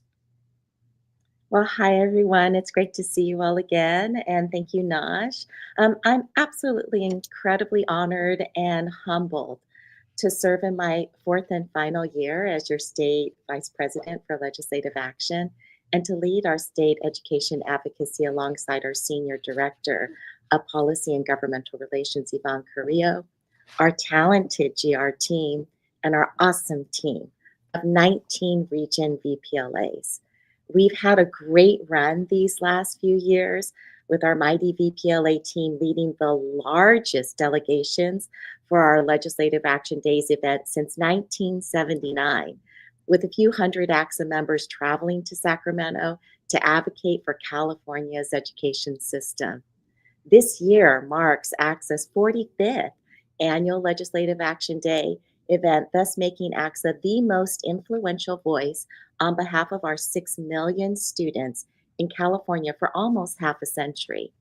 And on March 17th to 18th, we will bring an impressive ACSA delegation to our state's capital to protect education for our students and to address critical topics. Last year, our distinguished speaking guests included Assemblymember Al Murasucci, the chair of the Assembly Education Committee, Assembly Speaker Robert Rivas, Secretary of State Dr. Shirley Weber, and our Lieutenant Governor Eleni Kounalakis. Legislative Action Days is a unique opportunity to advocate for change, to hear from our state top decision makers, and to shape policy that will drive education forward. And we just had a few of our members ask the question about how can they get involved. How has advocacy at Legislative Action Days led to meaningful change? And why is the continuing engagement of our members so important? Thank you for that question, Nash. Legislative Action Days is a powerful opportunity for education leaders to speak with a unified voice and to collectively meet with almost all of our state's 120 senators and assembly members or their staffers. For example, last year, California faced an unprecedented $48 billion budget deficit, and the governor proposed manipulating Proposition 98, which could have resulted in billions of dollars in cuts to school funding.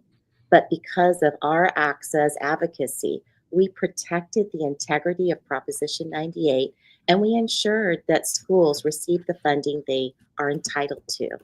Last year during LAD, we told legislators about the need for school facilities funding, and our advocacy helped to lead a desperately needed $10 billion school facilities bond, which appeared on the November ballot, and it passed. And this year, we will be advocating to protect school funding from potential budget threats, streamline accountability, and ensure that our schools have the staff that they need to support students. None of this would be possible without our very own regional vice presidents for legislative action, who work tirelessly all year long to bring their regions together and prepare them for advocacy, and our governmental relations team, who are just absolutely incredible. Each of these two teams work together to ensure that we are elevating the most pressing issues and making our voices heard in the Capitol on behalf of the students that we serve. All right, Dr. Potter, thank you so much for that. Dr. Gina Potter, the superintendent of San Ysidro School District and our statewide vice president for legislative action. A reminder, our 2025 legislative action days, March 17th through 18th in Sacramento. You can contact your region representatives to find out more about that. Edgar, send it over to you. Thanks, Naj. Really excited for, as we've been talking about it all morning. We have a real special guest this morning. Somebody that even before he was in his current role had been a supporter of ACSA, really was adamant about hearing the perspectives of our members, of our organization, and now in his current role as the state attorney general. Obviously, I don't know if his ears have been burning because his name has been brought up multiple times this morning. We're happy to have Attorney General Rob Bonta here with us this morning. Good to see you, sir. Thank you for joining us. One question right off the bat, and before there's obviously, and I think we may have, we'll test this out here, well, your audio. We've been talking a lot about all the issues that we'll get into, but maybe before we go there, if you could just give, some people know your story real well. Some people, anytime we have some of our elected officials here with us, it's like, okay, what motivated you to jump into, to this craziness in public office? Maybe just give us a little bit about your why. Why, the trajectory of your career, and obviously it's gotten you to this point of serving in this, especially at this moment, as we're going to get into. What's been your story? What's been your why to get to this, to get here today? Yeah, thanks, Edgar. I appreciate it. Can you hear me okay?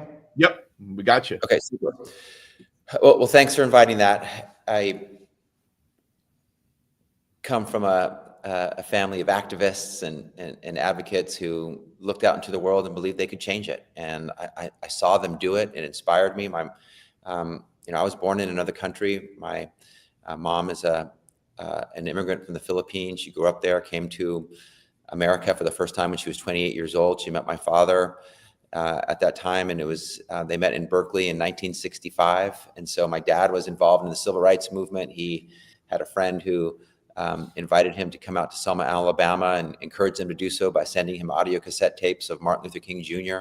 across the country. And my dad listened to these tapes, heard this voice, heard this vision, and decided he had to go to where this man and this movement was, to Selma, Alabama. He jumped on a train, rode it for 3 days, arrived in Selma, met Stokely Carmichael, was in Brown Chapel AME Church when Martin Luther King Jr. Showed up for an unannounced sermon. And so he saw Martin in church in Selma in 1965. And he organized for voting rights, for civil rights. He helped make bring our nation closer to that promise of being a more perfect union, to be more fair, to be more just, to take on inequities. And so I'm very proud of that. When my parents got married, they moved to the Philippines and had me. And shortly after my birth, they asked themselves if they could raise me there and ensure that I had freedom and democracy and the rule of law and civil rights. And their answer was no, unfortunately. So they brought me to California and wanted to seek opportunity for me, a better life for me, for us, for our family. And they also realized that you can't just hope for the things that you want. You can't just put your chin on your elbow, look out the window, hope and wait. You have to fight. You have to be engaged. You have to be active. And so they started working for the United Farm Workers of America. They started collecting signatures as part of the lettuce boycott outside of supermarkets. And then we got invited, our family, they got invited to serve the UFW in the headquarters in La Paz in the Central Valley. And so that's where some of my early years were spent, formative years.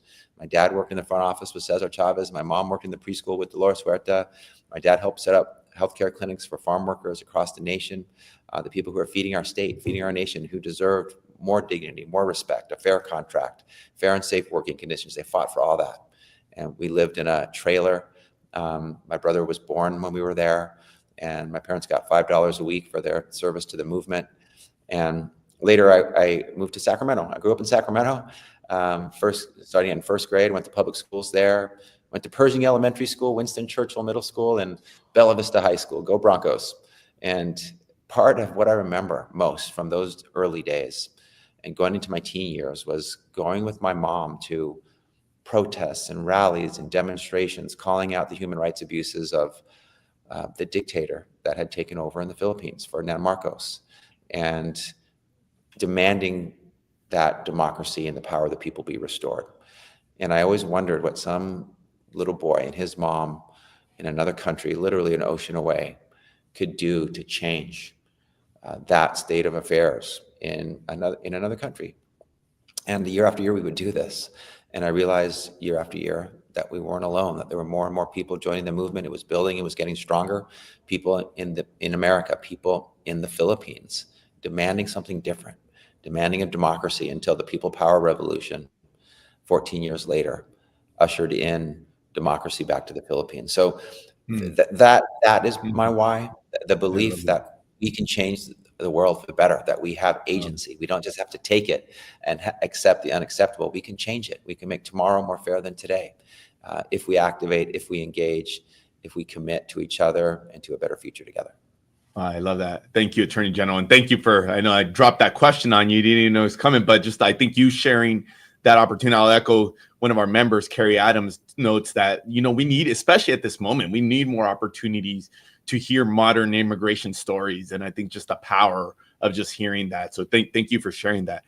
Speaking of immigration, let's jump into that issue in terms of, in your role as Attorney General. I don't have to tell you, we've been, like they said at the beginning, we've been referencing your statements and your actions, and appreciate the work that your office has been doing in terms of giving resources, especially to our schools, but to our broader communities on this immigration enforcement. That there's heightened sense of fear, regardless, and we were talking about this earlier, regardless of the practical implications of policy or whatnot. There's just folks in community are scared right now, right? Just in terms of just the narrative of what's happening. What's your message to school leaders today who are deeply concerned about their immigrant students and their families?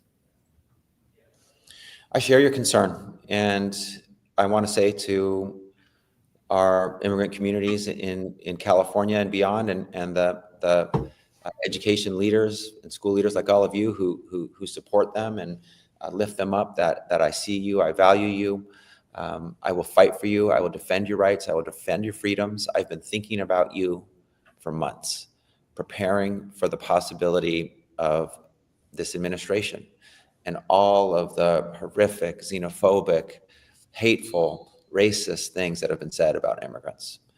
And I will use the full authority of my office, the full force of the law, to defend you, to protect you, and to make sure that your rights are honored and that you are protected. We have strong protections in California. We have our commitment from law enforcement, legally required, that law enforcement will focus on combating crime, regardless of the immigration status of the individual, and not participate in, not investigate, not conduct any arrests for, not do any other further enforcement for civil immigration enforcement. That is the role of the federal government. They are allowed to do it under the law if they do it lawfully. But the state resources of our law enforcement will not be used for that. Our immigrants make America great, make California great, are such a critical part of who we are, who we've become, and who we will be. And drive us to be the 5th largest economy in the world. In every space and place where progress is made and innovation occurs, immigrants are at the forefront. Mm-hmm. And so we will continue to do everything in our power to protect our immigrant communities and defend those rights. We had to start defending rights of communities on day one from immigrant families, including the right to birthright citizenship of children born here.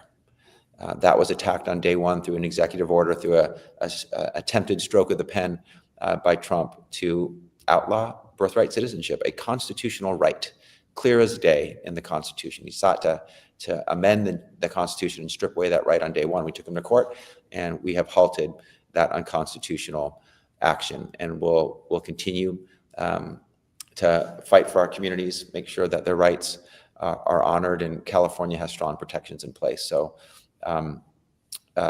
it's important to know those rights, share those with communities. There are certain protections that apply to sensitive locations, including schools. And, we can't have immigration enforcement is not allowed in non-public workspaces. They can come to places where the public is allowed, but not non-public work places like classrooms and office space and other places. So we've shared guidance in the past. Hopefully it's helpful. We're open to any additional conversations with you and your members to help make sure that we're doing everything lawfully in our power to protect our immigrant communities. Yeah, I mean, one of the kind of themes that's developed today is that while actions matter, these words do matter, right? And I think what you just said right now, it strikes personal to me. I mean, before you got on, I was telling a little bit about my story, and I'm the son of immigrant parents who were undocumented, right? And have gone to become very productive citizens of this country, similar to what you just talked about, that story so often. I was talking to a member yesterday who was saying that, like, their students, while having this fear that about everything going on, that they at least that they're thankful they live in a state like California, when we're able to reiterate all the protections that you just spoke to. So long-winded way of saying thank you for sharing that, and appreciate your efforts on that front. On that note, we have also a lot of educators who would 100% agree with everything both you said, that we may have said before about protecting their students, but may feel like they're in the crossfire, right? Like, I want to protect my students, but they're also hearing about them potentially being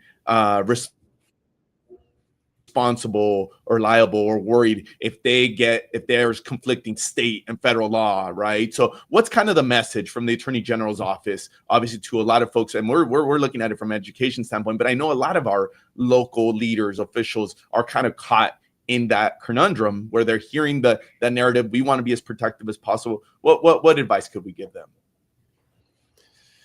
Yeah, first I'll say I understand. I understand the confusion, the uncertainty, the anxiety, the mixed messages, perhaps coming from the federal government and the state.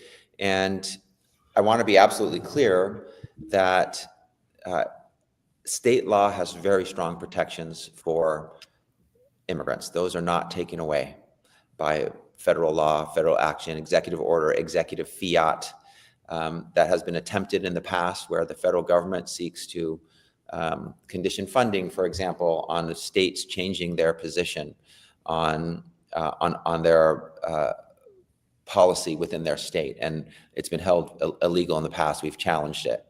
For example, there were public safety grants that were being provided by the federal government, and under the Trump administration 1.0, the administration said, we'll only give you these grants if you change your policy around immigration enforcement and start participating and using resources and people to help enforce along with ICE and federal agencies. And that was struck down by a court. So the laws in California remain intact. They are strong. They protect immigrants. I don't want to be unclear about this. The federal government has a lawful role to play when it comes to immigration enforcement. They may engage in immigration enforcement. They may do it if they do it lawfully, if they're not violating due process, if they're not violating equal protection rules and detaining folks in violation of the Fourth Amendment, or using protected class status like race or other protected classes to identify who they're going to engage with and seek to enforce immigration laws with. They can be involved, and they can do their job if it's done lawfully, but the state shall not. That is the law of the state of California, that the law enforcement agencies and departments in California will not participate in that immigration enforcement. So I understand the confusion. This has sort of been it's been a whirlwind review in just the last 3 weeks of different constitutional provisions, separation of powers, Congress's power of the purse, how the Constitution provides rights like birthright citizenship that even a president cannot take away. And this is another part of that we have a federalism in our system, meaning we have a federal government and we have states, and all the powers not provided to the federal government are reserved to the states or the people. That's what the 10th Amendment of the U.S. Constitution says. And California has strong states' rights. They're all intact, and they protect immigrants in many ways. No, I appreciate that. I know it goes without saying, ever-changing environment, one that I'm sure we're going to continue to update and provide resources on as things develop both in DC and in Sacramento. Switching gears to, I know you've been vocal also on another front, given some of the actions or even the talk coming out of Washington, D.C. As it relates to the LGBTQ plus community, transgender students specifically. I know this is another issue we've talked a lot about, that for students, for a lot of folks in this community, they are hearing all of these headlines. They're hearing, that this is being changed, that one thing is being changed, and it gives this feeling of just that they're other, that they now maybe are a community that's different than others, and maybe that their rights are being diminished. What laws in states and regulation, what support from the California perspective? I know you've been vocal on this front. What do you have to say about just what's happening on that front with the LGBTQ plus community and transgender community specifically? I'll first say that California has very strong laws that support our LGBTQ plus community generally, our transgender community specifically. Those protections that support the rights that are given remain in place. They're in our Constitution. They're in California statute. They have not changed, and I will defend them and I will enforce them.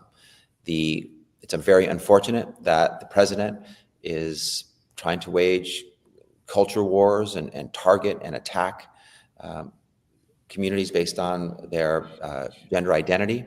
It's wrong, and it's hateful, and we're not going to accept it. And we know that there are executive orders that he's signed, and that creates confusion as well. And that there's fear and anxiety because of that, where members of the transgender community, the LGBTQ plus community, might not be sure where they stand. I'll tell you where I stand and where California stands with you.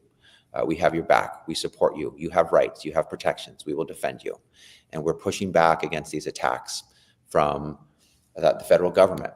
Our LGBTQ plus community has rights, including the right to an education and equal protection under the law. That's protected by the U.S. Constitution and by the state constitution and state statutes. In California, our state constitution provides a separate and strong protection, making it clear that transgender and gender nonconforming individuals are a protected class who cannot be discriminated against, who cannot be targeted. That includes things like forced outing policies that target transgender and gender nonconforming individuals. They are illegal. They violate the law. They discriminate against vulnerable students. They violate their right to privacy. They make them vulnerable to emotional and psychological and physical harm. A direct contradiction to a school's duty to protect and educate and support all students. So we have gone to court on this issue, thanks to our lawsuit and interventions.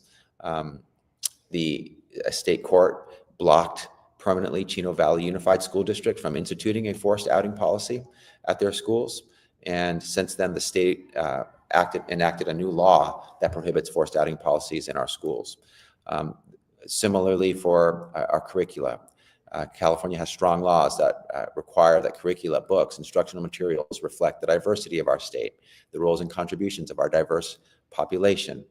We also have strong laws protecting access to gender-affirming care. There's an executive order where President Trump has threatened to pull funding from healthcare institutions that provide gender-affirming care. I sent a letter recently reminding these healthcare institutions that gender-affirming care is something that must be provided in California, and there are laws that protect that care, and that it should continue to be provided to the transgender community. So a lot of different components to these attacks. It's horrific to see, but please know that California stands with, and I stand with, and for, and in support of our LGBTQ+ community and our transgender community. Attorney General, as we're getting to the top of the hour, I want to squeeze one more topic from you. I know this is another piece that has been big with our members, that campus safety has increasingly been an issue that of urgent concern, from threat of gun violence to online targeting and harassing students and educators. I know it's an issue you've dealt with as well. Your office has been working to ensure both the safety of students and educators, board members, from rising incidents of violence, given just the overall climate. What should folks know on that front? Absolutely. Thank you. And first, I'll say thank you to all of our educators for fighting for our children, for loving them, for supporting them, for lifting them up, for supporting our parents, and making our educational ecosystem strong, supportive, loving, and successful. And I'm so sorry that you are having to deal with threats to your safety and to see threats to your students' safety. That's not something that we should have in our schools, and it's never normal. It's not acceptable, and we need to continue to push back and make sure that our schools are safe places in all ways, physically, emotionally, and public safety is my top job. I'm the top cop. I'm the chief law enforcement officer. Public safety is job number 1, number 2, number 3. We're focused on all aspects of public safety, including safety for our children, our educators at school, and also in their communities, in their neighborhoods. We have a groundbreaking, nation-leading program where we remove guns from the hands of people who are prohibited from having them under the law because of a criminal conviction or a restraining order or a disqualifying mental health condition that doesn't allow them to have a gun, but we know they have the gun. And so we remove those guns before harm can be done.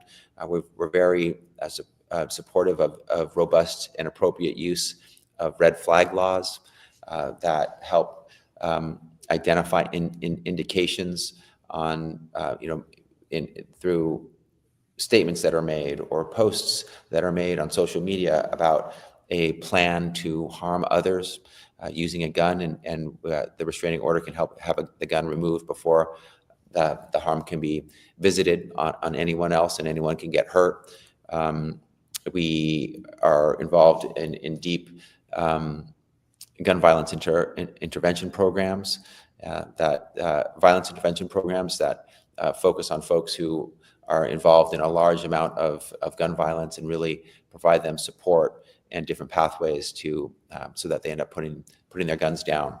When it comes to hate, we've been very focused on hate crimes. We have I created a racial justice bureau my first week as AG to make sure that no one is targeted, hurt, or harmed because of how they look, because of their race, because of their ethnicity, because of their identity.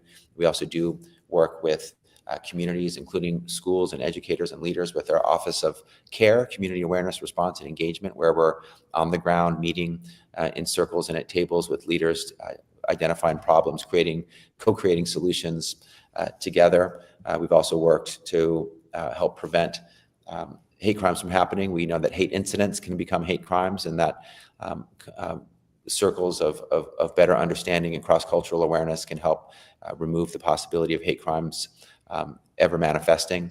So there's a lot of areas where we're working. We've also supported different laws that tackle cyberbullying and bullying in person, that help make our schools safer. So we know there's more to do here, but please know that it's a priority for us, and we're a partner with you in making our schools safer. And if we can work on anything in the future, legislation or other initiatives, I'd be proud to do that with you. We're going to take you up on it. We're definitely going to take you up on it. I just echo the thoughts there of our members, of people appreciating your words, your actions, and just more than anything, just standing behind the system here at this critical moment. Attorney General, I want to give you the last word, but we really appreciate you giving us your time here today.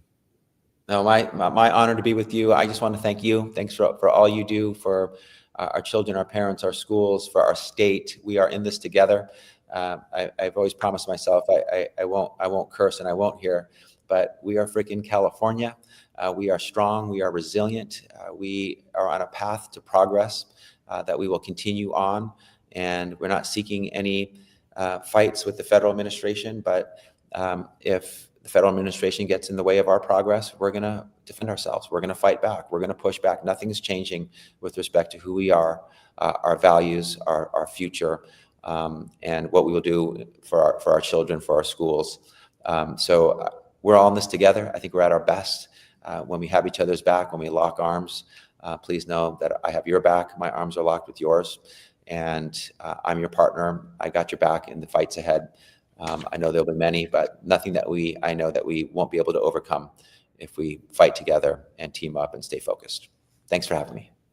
Until next time, California Attorney General Rob Bonta, thanks again for being here. We'll look forward to more time with you here in the future. Thank you, brother. Thanks for having me. Thank you. That was great. I know we're always appreciative when we have our state leaders. I think so many of the things that he said there just resonated. I think very much in the theme. He didn't hear our conversation leading into it, but I think if nothing else, and I think that I reckon back to what we heard yesterday, actually on our legislative lunch break, that these words do matter. Him just echoing the support of folks that may be fearing that fear, regardless of what may be happening on different lands, that there is a community of leaders, educators, and I appreciate what he said there at the end. This is kind of echoes the ACSA perspective. We're not looking to go and find things that, we're going to be against the federal government, right? That this is really about, let's stand by our values here. And whether it be the state front or on the federal front, that we'll act as necessary. So that really resonated with me. So a lot of thanks to him and his team for being here with us today. We're going to go to another short break, 45, just real short. We'll come right back and here on the stretch run of our ACSA Virtual Leadership Assembly. Stay with us. Come join ACSA. I need for you to network with like-minded educators. I need for you to have that mentoring support, growth, and leadership opportunities. I need for you to come and be able to learn how to best lead in your organization so you can become the best version of your leadership persona.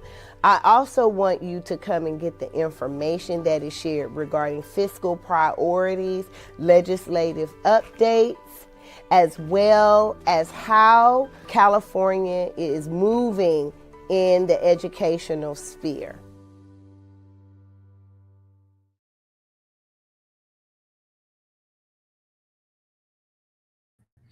And welcome back to the 2025 ACSA Leadership Assembly, brought to you by our friends at Family Leadership Incorporated. We've talked a lot about immigration and some of the challenges out there for our students, for our families, for our educators. And we wanted to bring together a panel of experts in the field to talk about how we can navigate some of those immigration challenges. So let's welcome our three guests. Dr. Adam Clark is the superintendent from Mount Diablo Unified School District, that is in the Bay Area. Sloan Simmons is a partner at Lozano Smith, attorneys at law based in the Sacramento office. And Stephanie Graves is CEO of the Lee Andrews Group. That is a public relations firm in the Los Angeles area, one of our ACSA partners. To all three of you, welcome to the ACSA Leadership Assembly. Dr. Clark, let me start with you. You were featured in a New York Times article in early January as your school began preparing for ICE agents to begin arrests of undocumented immigrants. Can you talk a little bit about how your district was preparing for this and how things have evolved? Yeah, so again, thank you for having me and giving me an opportunity to talk about this very important topic. So some of the things that we started early on was just reviewing our board policies, making sure that within our policies that we had very clear guidelines and protocols for individuals who had access to our school site. So that's really where we started, was making sure that our policies were up to date, and then sharing those policies with all of our administrators and making sure that their office managers and school personnel knew what the expectations were if anyone was to come to our school sites. And then following up with that, we began having small meetings with parent groups and with students, and again, just reassuring them that that we weren't just going to allow anyone to show up to our schools and things like that. And so that was kind of on the ground floor of things that we started to do to prepare for the anxiety and for the the daily news stories about this very unfortunate topic. And then lastly, I met with our local law enforcement to make sure that we were on the same page and that I knew what their practices and policies and procedures were pertaining to assisting ICE agents or doing things on their own, which they don't do either. So that was very comforting to know, and I shared that with our school community.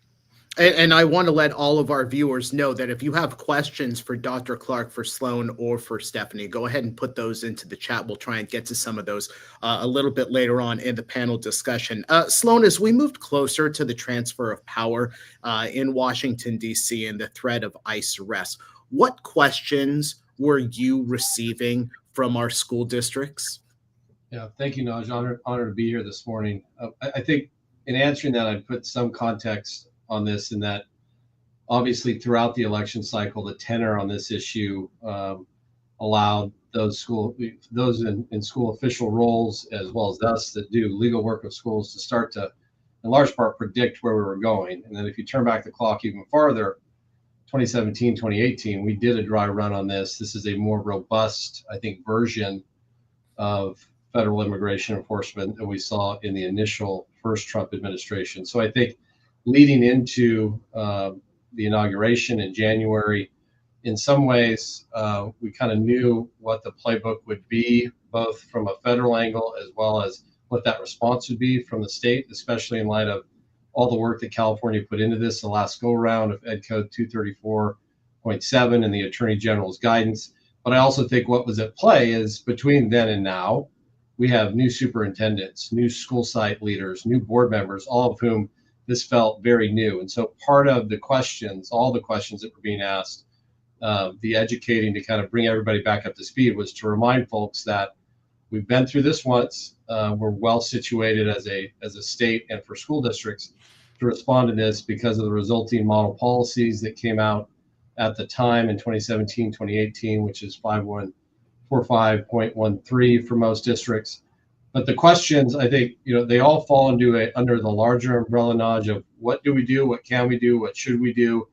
And that's from, do we need to adopt a policy for those folks that perhaps didn't recall that they had one in place because they were required to put one in place, reminding folks of the guidance issued by the Attorney General on this issue pursuant to the Ed Code. And I would say kudos to the Attorney General's office in this respect, because it's not unusual for legislation to direct the state agency to put out certain levels of guidance. And the degree of guidance and specificity and detail that has come out from the Attorney General's office on this issue in particular is a model for what you'd like to see when you're an agency tasked with giving that guidance. But those questions range from, how do we respond if we've got, ICE at the front door? What do we ask? How do we measure exigent circumstances? What do we do if a warrant, a court order, a subpoena? What can we tell parents? What can we advise families on without crossing the line between being educators and immigration law attorneys? 2, can we notify our neighborhood and our community if ICE shows up on campus? Do we contact parents if ICE comes to the front door? And so I think that whole umbrella just raises the specter, and I know we're going to get to it, but the rescission of the concept of a sensitive location really raised the stakes on those questions. Stephanie, you heard Dr. Clark talk about how his school community was preparing, and those of us in communications, in marketing, in public relations, planning is key to delivering the right message. But how do you go about planning, messaging, actions when there's fear involved in the storyline itself? Oh, sure, Naj. And good morning, everyone. Really happy to be here. But yes, when fear is involved, planning must really start with empathy and clarity. So here's an approach. You listen first. You begin by genuinely understanding the concerns of your community. You hold listening sessions with parents, teachers, and staff, and really validate their emotions and acknowledge the uncertainty they feel. So in times of crisis, trust is built on being heard first, and then just craft a clear and consistent message. Develop key messages that clearly outline what the school is doing to ensure the student safety and support, what you know about the situation and what remains uncertain.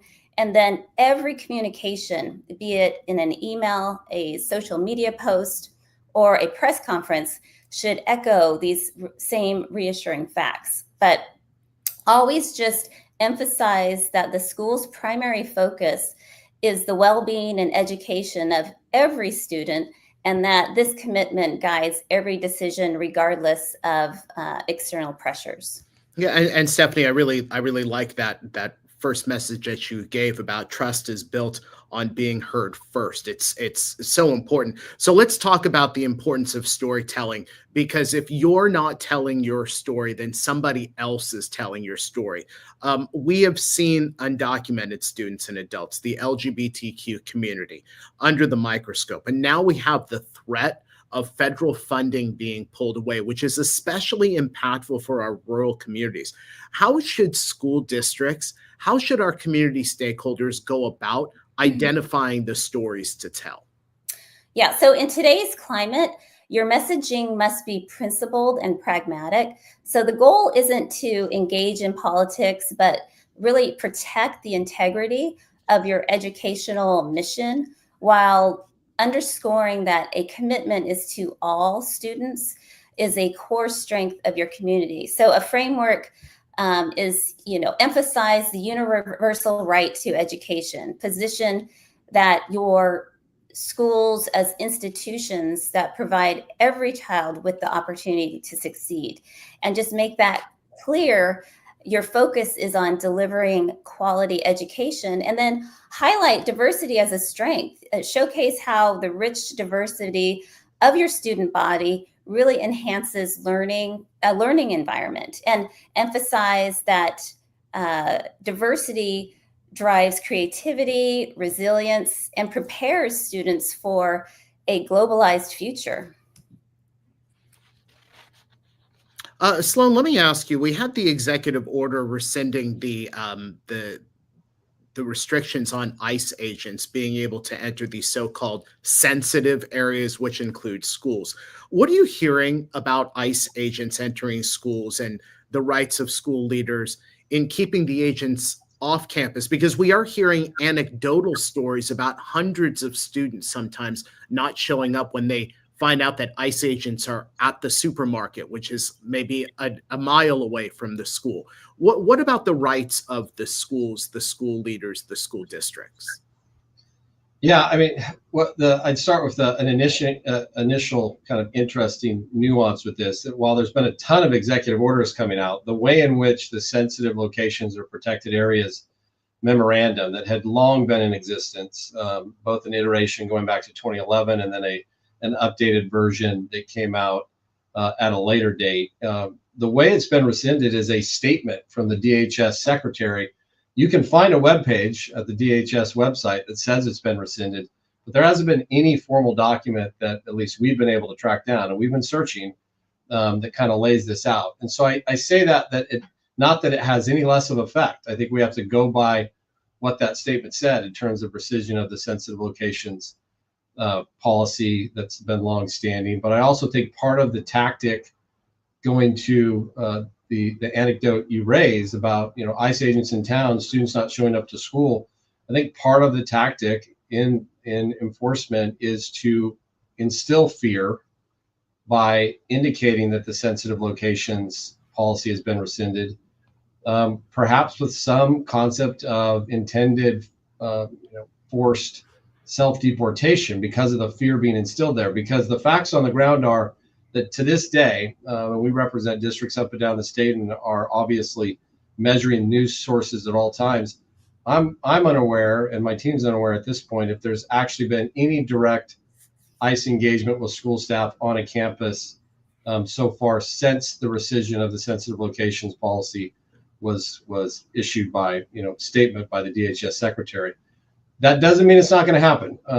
And Stephanie may know more about this, but I think some of the rumors on the ground is that there will be a focus in the Los Angeles area in the coming weeks on immigration enforcement, and that might be a litmus test as to how far they're going to take their approach on sensitive locations when they in fact institute those efforts. In terms of the barriers and standards for school officials when there is a request to access campus, and I'll take that to be whether it's to arrest, to interview, to request student records. As AG Bonta pointed out, California law has a very clear structure in terms of the rights of our students and their families that fall into this category. Between those laws and FERPA, which applies no matter what in terms of federal immigration enforcement, those two bodies of law are our guidepost as to what we can and can't do.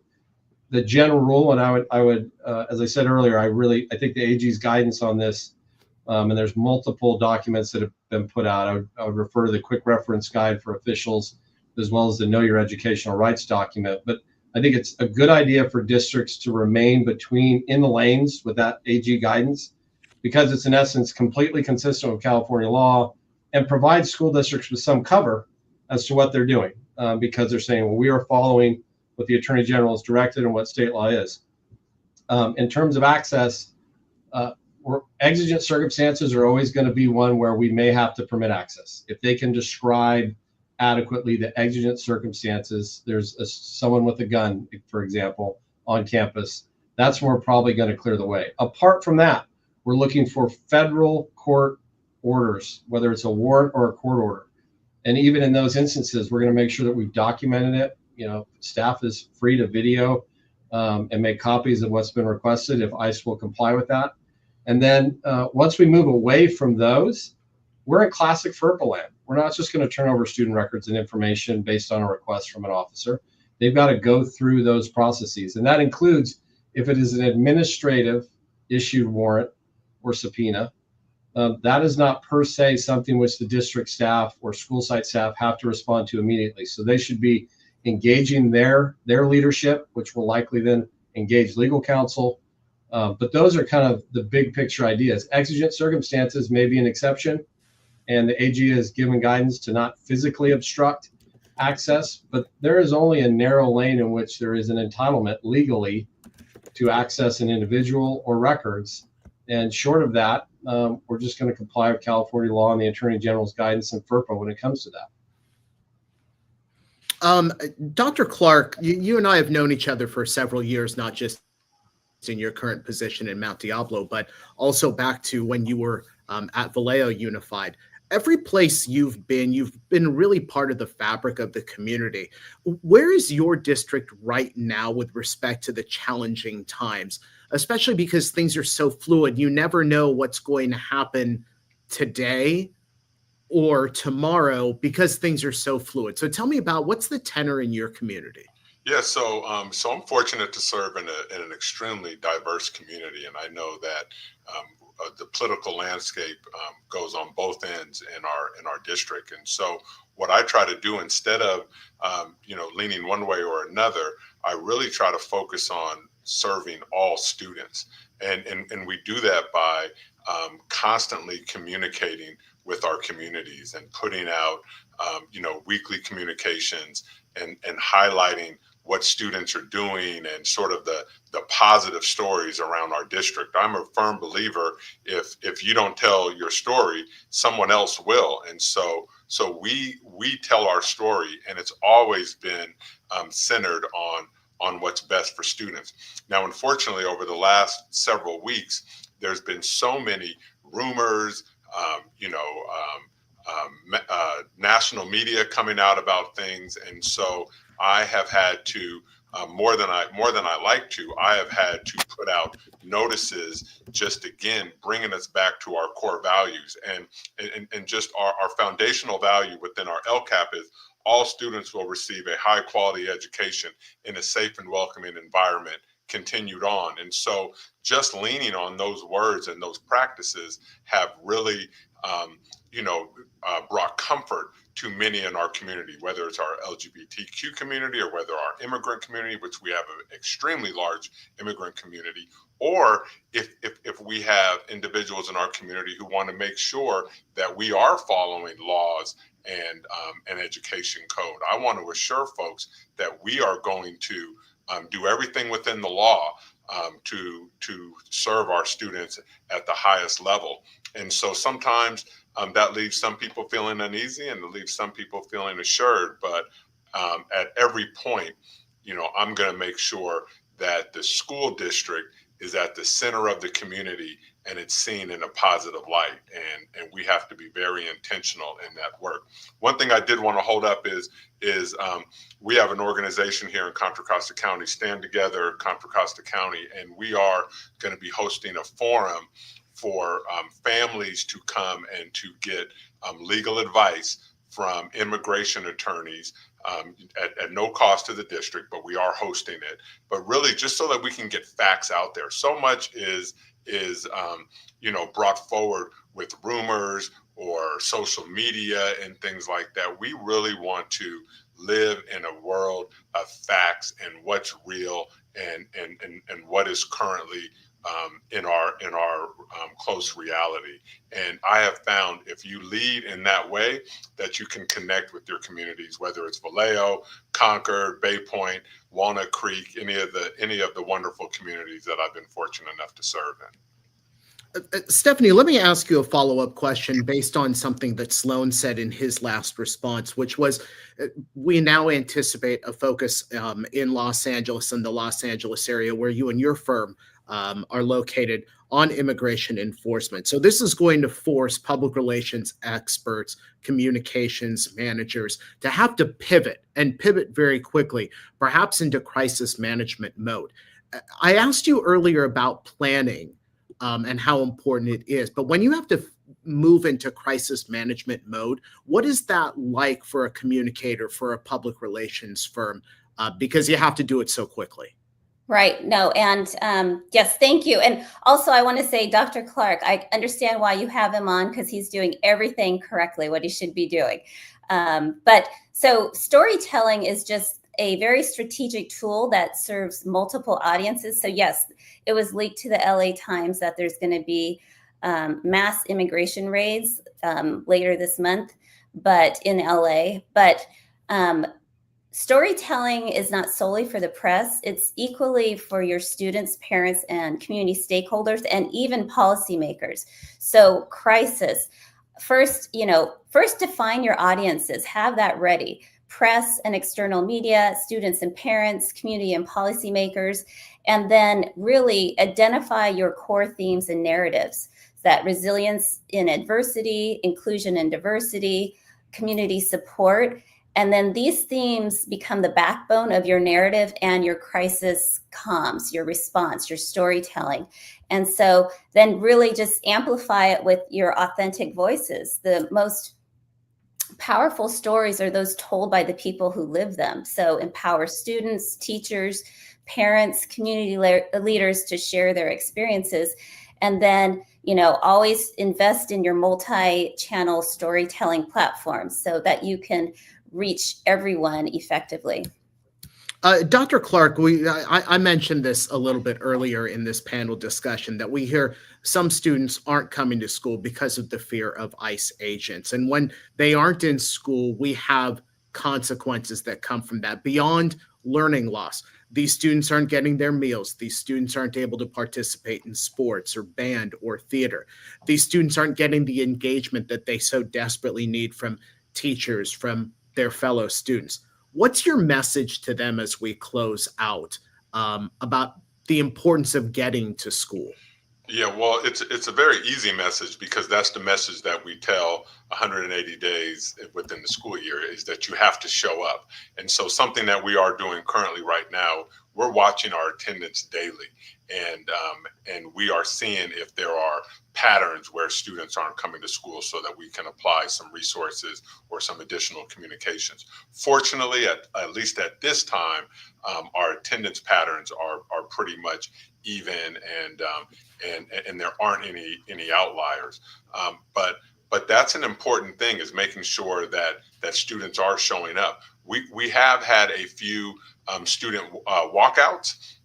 And in those cases, I've instructed our administrators to allow the walkouts and to just ensure that the students are safe, but to let them voice their concerns. And then that I believe, has contributed to our students showing up at school every day because they're able to speak their minds, they're able to express their fears and anxieties, and then they're also able to see for themselves that it is a safe and welcoming environment.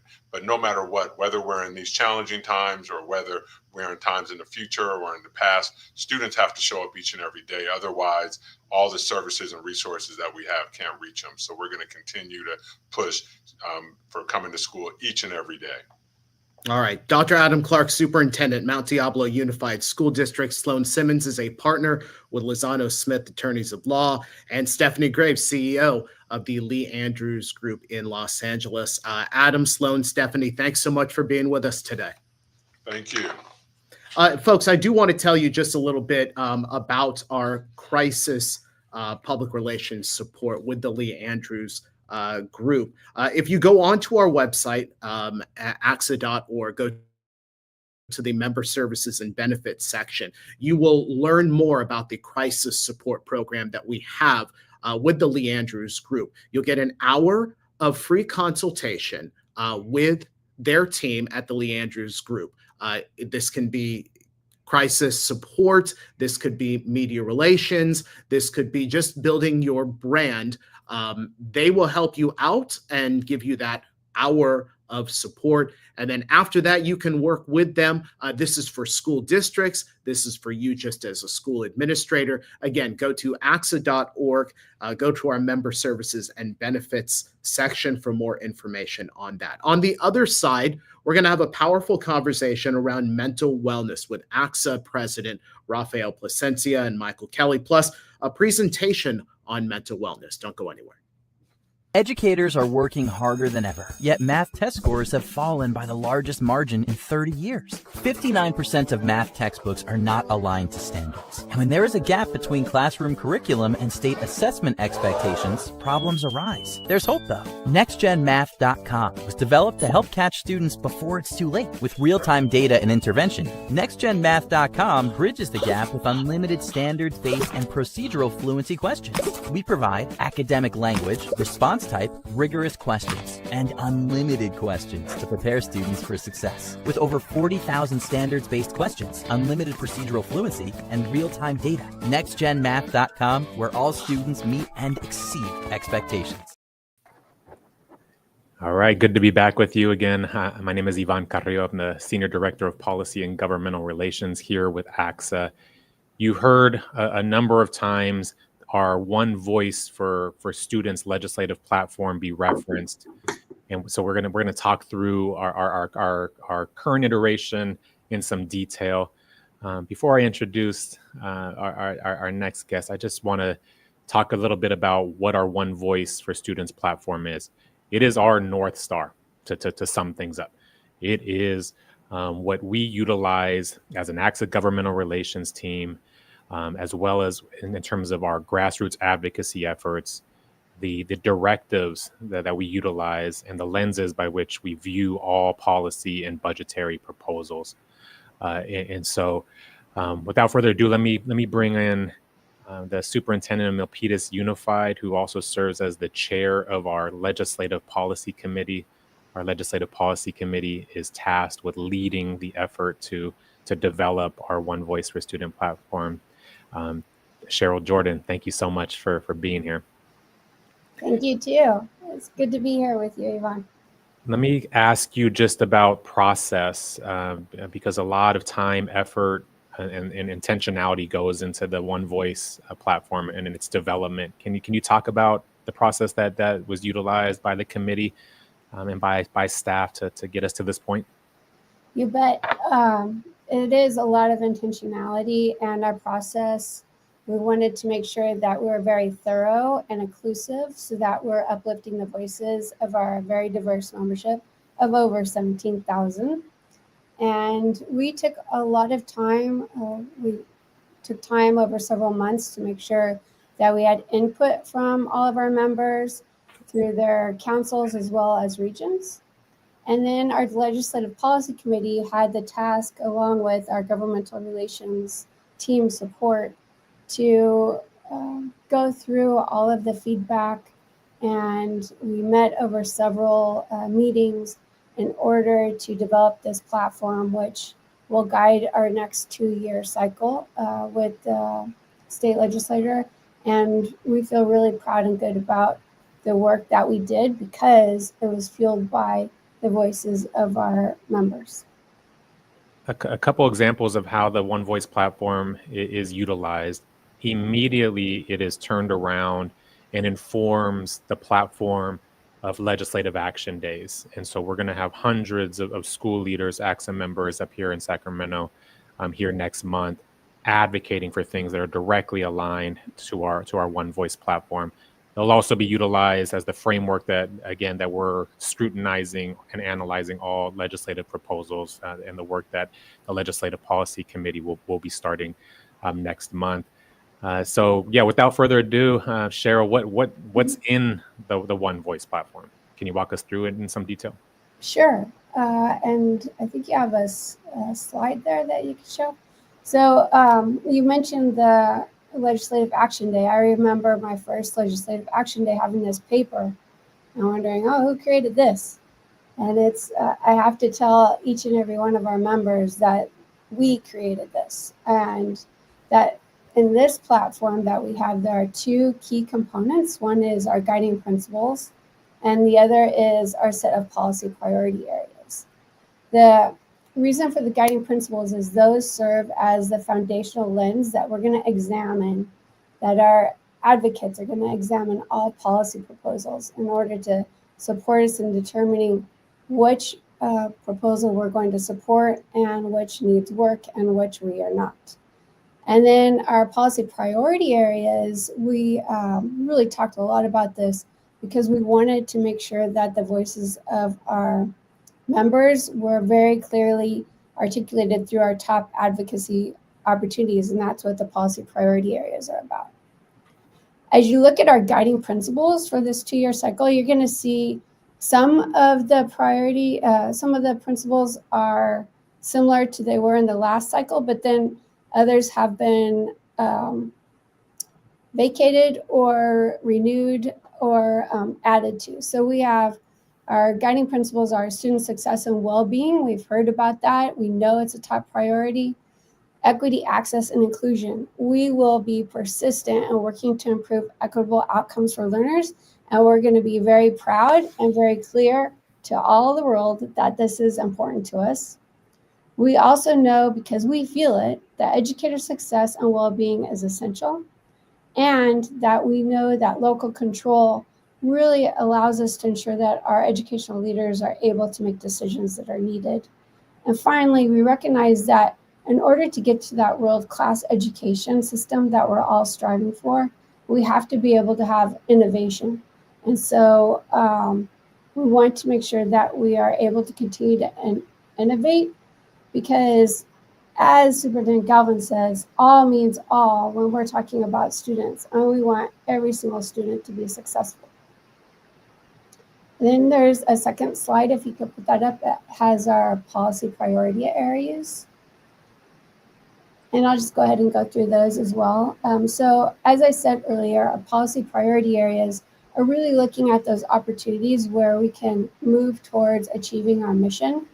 And those areas, as you can see here, are around continuing to make sure that we have community-based equity, and that we know that school funding, no matter how difficult the times are, school funding has to be the priority because it drives everything else in our economy, and especially in the future lives of kids.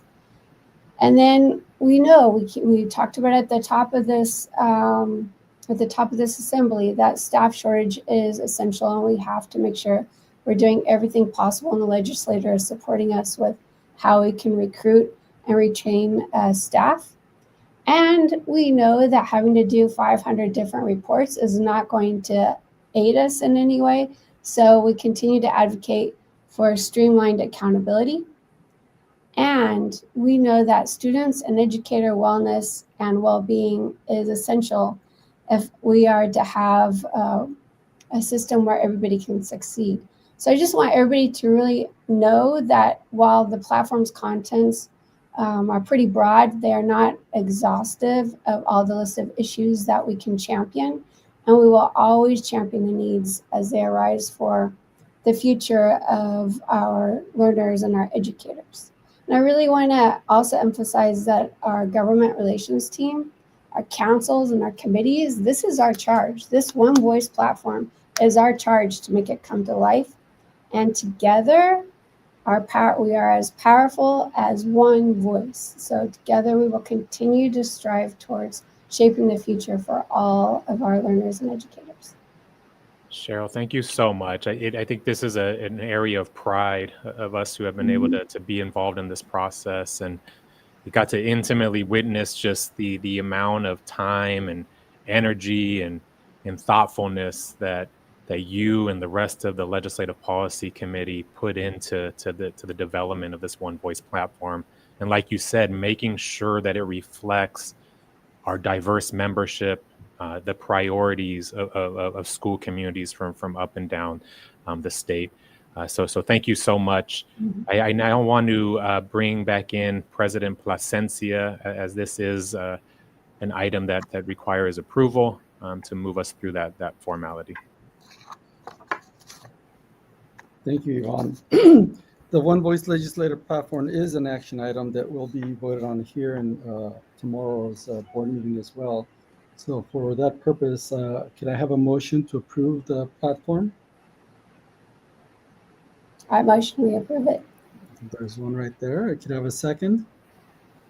If the members could go ahead, or these are where the delegates are able to go ahead. I'm eagerly watching to see who's going to be quickest to type in the motion. There we go, Victor Weber. Oh, there were Catherine Castleberry. It's a second. Okay, so at this point in time, all those in favor, I need to hear the aye or see the ayes there. Okay, we have a little section where we get to see this live. So I see the ayes. Any opposition? Okay, no opposition at this point. Nope. All right, so the motion passes. The One Voice platform has been approved. Thank you so much. Thank you, Chair Jordan. Appreciate it again, all your work. Thank you to our Thank you. Thank you to Yvonne, and thank you to our governance relations teams. Thank you. All right, everybody, we're going to take a short 3-minute break. But after this break, we have a conversation that you're not going to want to miss. You've heard it referenced, but a conversation between our President Rafael Plasencia, and Michael Kelly on our team. It's going to be one that's deeply personal, that touches on tragedy and mental health. So please stick around, and we'll see you on the other side of this short break. STEAM On Demand is an innovative K-6 ed tech platform that blends technology and traditional curriculum together to make teaching STEAM easy for instructors and engaging for students. With STEAM On Demand, anyone, anywhere in the world can teach hands-on STEAM classes with minimal preparation. The standards-aligned curriculum is delivered through interactive videos with a diverse group of on-screen instructors who share their enthusiasm and knowledge. These pauses are the secret behind our motto, play, pause, learn. STEAM On Demand supports accelerated learning, cultural proficiency, and universal design for learning. Our data shows that teachers appreciate our ease of implementation, and students want more.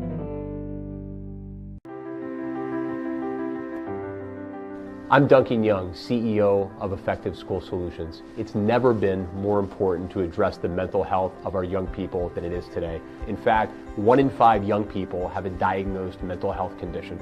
Schools have a critical role to play in providing equitable access to mental health programming for students. Studies show that students are up to 6 times more likely to access mental health care support and complete a course of treatment when it's offered in a school setting. Schools have become recognized as really the key area that we need to be doing mental health supports for students. And we know that for kids to do well in school, they have to be mentally healthy. Schools were designed as institutions for learning delivery, not necessarily mental health care delivery. And that's where ESS comes in. We focus on the 3 to 5% of students that have the most intensive mental health, emotional, and behavioral challenges.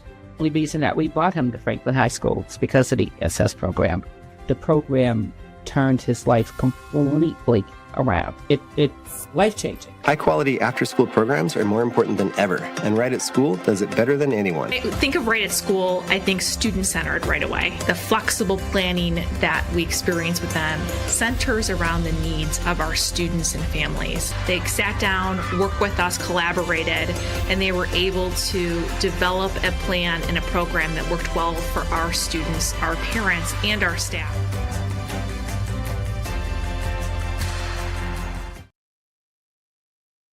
Welcome back here to the 2025 ACSA Leadership Assembly. My name is Michael Kelly. So good to be with all of you. A couple quick reminders before we get to our conversation with Rafael Plasencia. We do have a thought exchange coming up at the end of this. So we'll put that up in just a little bit, but you'll want to stick around. Give us your thoughts. Let us know what you thought of this platform, StreamYard, that we've been using. Hopefully you've been able to access it. Also want to remind you that membership, it matters here at ACSA. And so if you want to become an ACSA member and you're not an ACSA member, a lot of benefits. Click the QR code on your screen. Come join the ACSA family. It is quite a family indeed of 17,000 plus members. You know, speaking of family, it's been an absolute privilege to work with our ACSA president, Rafael Plasencia, over the last year. He has spent his presidency advocating for mental health for educators. And as you'll find out for Rafael, it's personal. To know Moises Plasencia was to love him, and no one knew that love better than his little brother, Rafael. He was so compassionate. He was so giving of himself. He was just the person that would just make you feel good being around him.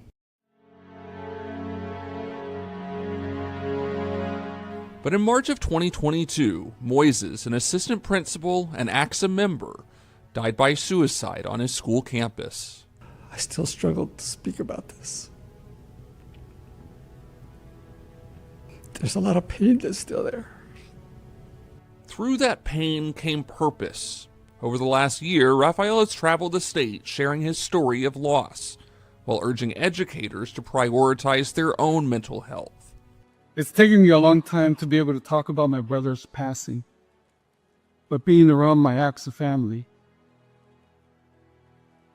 and getting their support has given me the strength to talk about it.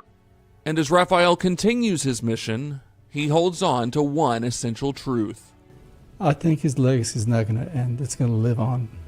I think we need to celebrate a lot of the progress that has come from a tragic event to really bringing out some of the most positive things and outcomes that could come from that.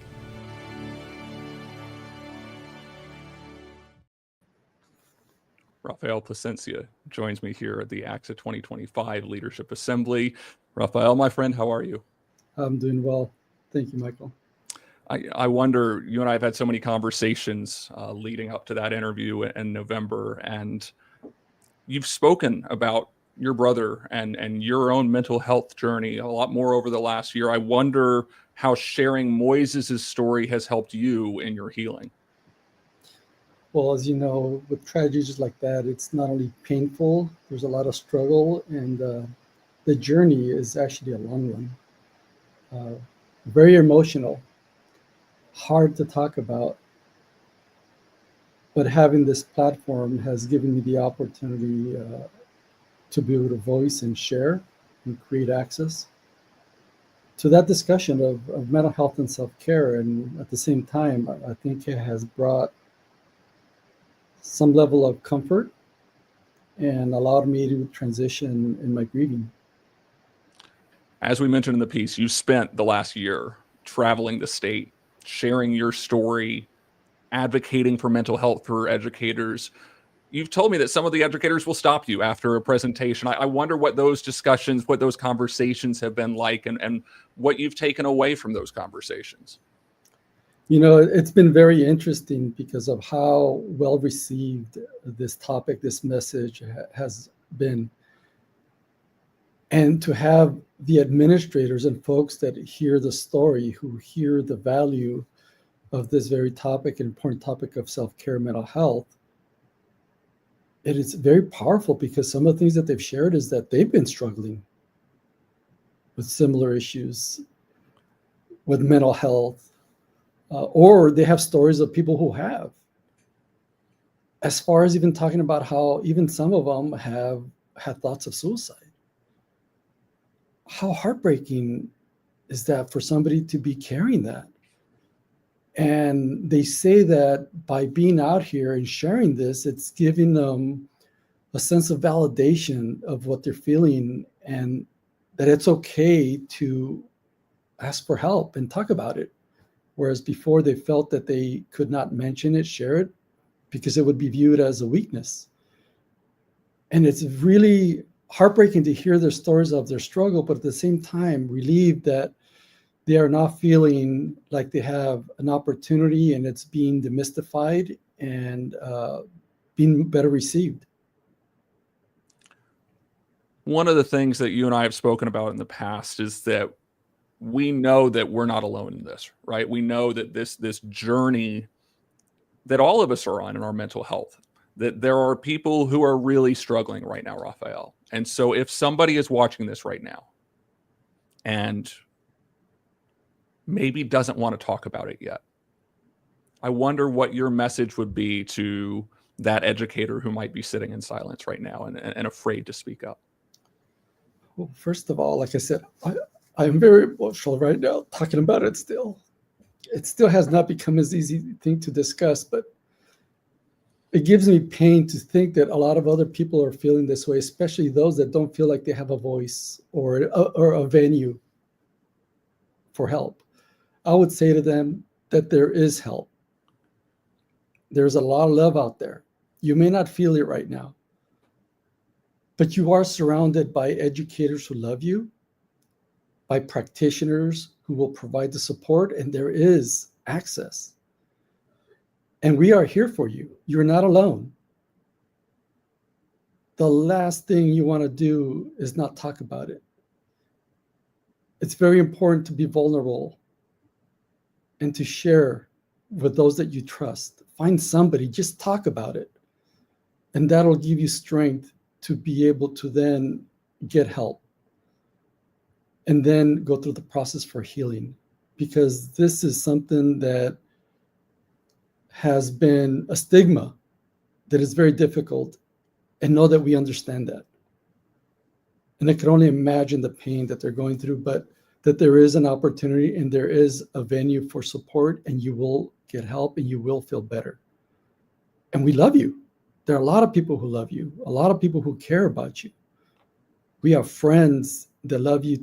They're just so many people that are available to just share with those that you trust the most, and know that we are all here to support you. There is a venue. There are a lot of people who love you, my friend. The comments are just flooded right now with people. I'm getting goosebumps talking about this. Maria Thompson, hermano, gracias por tus palabras and your courage, abrazos. Catherine Castleberry, through the unfortunate circumstances of tragedy, we can find inspiration and purpose. Our wonderful ACSA president is a true testament of this. Much love to you, my friend. Tiffany Hampton, we see and we feel your emotion. We are with you. Thank you for your vulnerability, Raphael. I'm going to get emotional because you know what you mean to me. It was one of the great privileges of my career to sit down with you back in November. And I would just encourage you, if you have not watched Raphael's story, it's about 30 minutes long, but it is raw, it is vulnerable. but it's also so important because everybody needs some help sometimes. Rafael, hermano, gracias por todo. You're a good friend to me, good friend to ACSA, and we appreciate you. Thank you. Love y'all. Much love. Again, if you want to access our YouTube channel, you can subscribe if you haven't already. There's a QR code that we're going to put up on your screen for you. Rafael Plasencia's sit-down interview with me, sit-down interview with ACSA about his journey over the last couple of years. Next month will be the 3-year anniversary of his brother Moises' passing, and we're in good hands with an ACSA president like Rafael Plasencia. So grateful to him for his time. And man, what a story, what a man, as we go back to Naj. Yeah, absolutely. Michael and Rafael, thank you for that. Michael, it's an incredible sit-down interview that you had with Rafael. I encourage our members out there, those of you who are watching our Leadership Assembly here, take a little bit of time and go on there and just listen to the story and listening to the power and importance of mental wellness for educators. It's something you don't want to miss. Again, Michael and Rafael, thank you for that. I'm now pleased to present a valuable wellness exercise as we transition from Rafael's story. The 10 microhabits to avoid burnout, boost collaboration, and thrive. Joining us is Rebecca Brandstetter from Thriving Students Collective. Rebecca, welcome to the ACSA Leadership Assembly. Thank you so much. And I'm loving this sort of snazzy new format. It's very engaging, and I'm loving all the people typing into the comments. And it's a perfect segue from what Rafael was talking about and sharing his vulnerability and his courageous story to what are some practical things we can do as school leaders to support our own well-being, something I like to call tier 0 support, which is underneath tier 1, 2, and 3. What are we doing for ourselves and our staff? So I'm really excited to be here. Thank you for having me. I want to start with, I am a living statistic. I'm a school psychologist for over 20 years. Started out my career in San Francisco Bay Area. Shout out to my Bay Area people in the chat. And when I first started out, I was younger and pretty excited to change the entire world single-handedly. A lot of ambition and excitement as an early career. Some of you might remember some of your first years as a teacher or an educator. And when I landed in my internship year, I had 3,000 students on my caseload. And you heard that right. I had 3,000 students that I was responsible for if they ever needed an assessment for special education, if there was a mental health crisis and things like that. And so I was really on the fast track to burnout. And I didn't even know it. If someone had asked me at that time, are you burnt out? I'd be like, no, I'm just really tired. And so what I began to notice in myself is that I would work harder. I'd work every night. I'd work every weekend, trying to feel caught up. And self-care was not sufficient. There was no bubble bath long enough or relaxing enough to be thrown into a really difficult situation. So I want to share with you, this is a space for vulnerability and a space for being honest. And I want to show you the moment, a graphic that shows the moment where I knew something had to change. And this is a drawing that my children drew of me when they were 4 and 2. This is a wanted poster, people. Okay, look at my eyes. I am laser focused on my work. I was click-clacking away. So my daughter drew this wanted poster of me, Rebecca Brand, computer girl. Any parents here in the chat? In my mind, I was simply checking my email, doing this one last thing, writing up that little bit of the report. I was burning my mental health to the ground, trying to keep up. Here's a pop quiz for you all.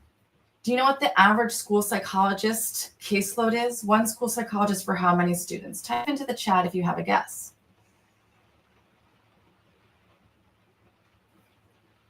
Yeah, mom guilt is real, Erica. She put that up there.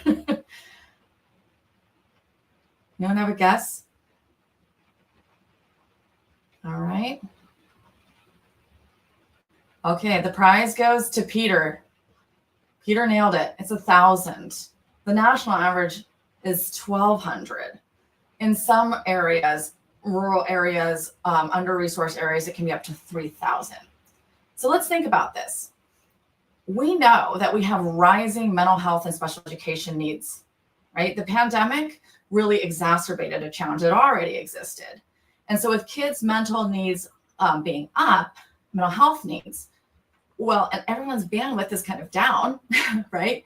Because this is a dynamic, there's a twofold crisis. And I'm sure as leaders, you know that there's not a big old line of school psychologists lining up and there's not a huge budget to hire a bunch of us, right? So what can we do? I think you probably know this and believe this, although I don't know if it's said explicitly as I'm about to say it. Every teacher is now a special education teacher, whether they have a credential or not, whether they have training or not, because these students are in the classroom. That sets off teachers' nervous systems every day. If they have a student who's autistic and running out of the classroom, it's really something that adds to our stress. I will also contend that every person in a school building is a first-line mental health responder now.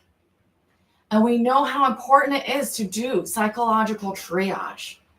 And Amy, I'm with you in the chat here. The pressure to try to help kids with mental health and real-world problems while trying to take your own, it's a lot, okay?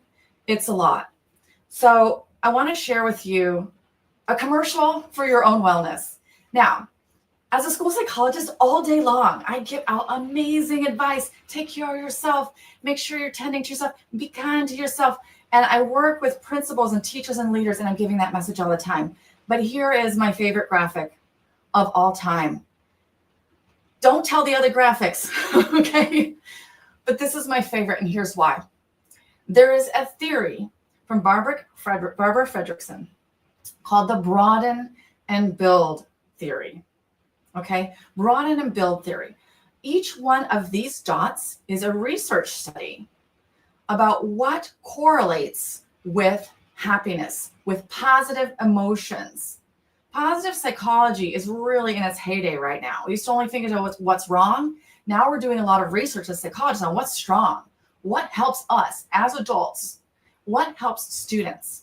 How can we be the living lesson plan for the teachers we support, for the students, for the families?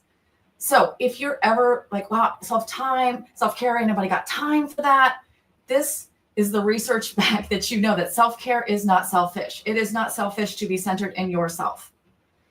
Look at the orange dots. When you have a positive emotion, you're actually a better thinker.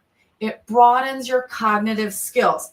Type into the chat, what of these orange dots would you like to have right now?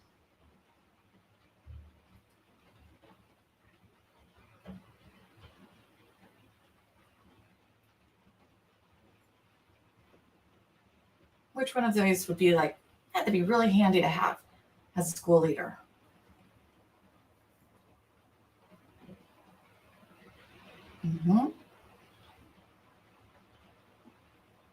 Yes. All right. It's an even split. People are looking at all of them. Yes, please to all of it. Now, let's look at the right-hand side. When you're in a positive mood state, you have better physical health, less anxiety, lower stress, increased focus. You're more connected. And you have what psychologists like to make up fancy words for things. I love this phrase, positive resonance and embodied rapport. Doesn't that sound fancy? I love that. Basically what that means is we're vibing. We are enjoying each other's company. If you've ever sat down and had a coffee, I've seen you all at ACSA conferences. You guys see all the positive resonance and embodied rapport. You're sitting down, you're having a cup of coffee, and you're just connecting, and you're getting each other. As Raphael mentioned, you guys are a family, and you're sitting down and you're just enjoying the moment, right? Think about it. When you're stressed, when you're in brainstem, fight, flight, freeze, you're not actually available in your frontal lobe for all of those orange dot things in your brain. And all of your brain juice, technical term, is going into fight, flight, freeze. Okay? And so when you are stressed, you're thinking about my issues, my stuff, how am I going to, what am I going to do, right? And when you are well and happy in a positive mood state, you're able to be like, hey, how are you doing, Kimberly? What's going on, Amy? Fernando, what's good? You're better able to focus and be there for others, right? So people are typing on the chat confirmation that positive mindsets can really be contagious as well. Here's a fun, spooky sci-fi fact for you. Human beings are evolutionary pre-programmed to match each other's emotions. You know this, right? If someone falls down and scrapes their knee, our pain receptors go off. That's wild, right? Our pain receptors go off when someone else hurts themselves. Okay? So within 0.33 milliseconds of being in another room with another human, we can detect their emotion, whether they said anything or not. It's the reason why if you walk into a meeting and you can be like, oh, something funky in here, right? No one said anything. It's a vibe. It's a mirror neuron. We mirror each other's emotions. And here's the spooky sci-fi part. Within another 0.33 milliseconds, guess what happens? We subconsciously match that emotion. Moods are contagious. Moods are contagious. The good news is positive moods are contagious as well. Positive moods are also contagious. I want to share a little great parable that you might go and take with you as you go on. And then I'm going to transition to a neuroscience of the stress cycle and what we can do to break that stress cycle, to get those neurocircuitry broken so that we can tend to ourselves in the moment when the stress is happening. But first, may I present to you a marigold. Any gardeners in the house? Any people plant marigolds in their garden? If so, tell me why. This is a gardening lesson as well. Why do we plant marigolds in planter boxes and gardens? Does anyone, any gardeners in the house?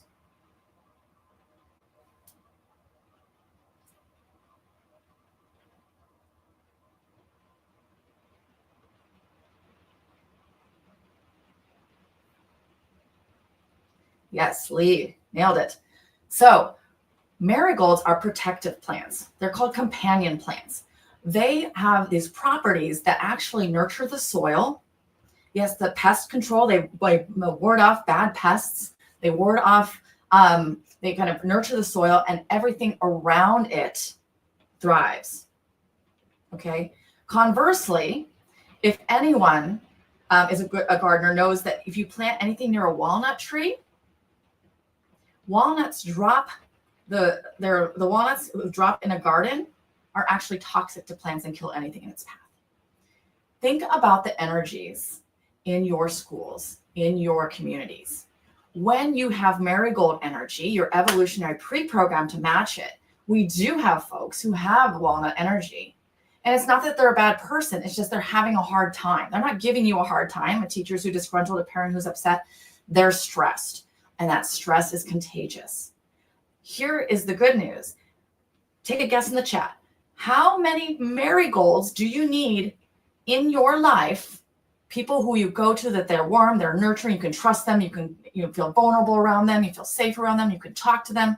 How many do you need in your life to protect yourself from burnout? Type in the chat. Let's take some guesses. How many marigolds?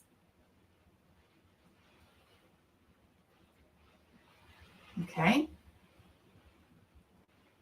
All right. We have some guesses. 2. 2 at work, 4 altogether, 2 in your home life. 2 people at work who you can trust, who you can talk to, who you can go to for emotional support. I see that 300 people up in the chat. I know there's 2 people in here who you can go to if you're having a hard time and feel like they get it. Okay. And then 2 people in your home life. And animals count. They're great co-regulators. I have one right here. Do you guys want to see it? Type yes or no in the chat. So finding your marigolds.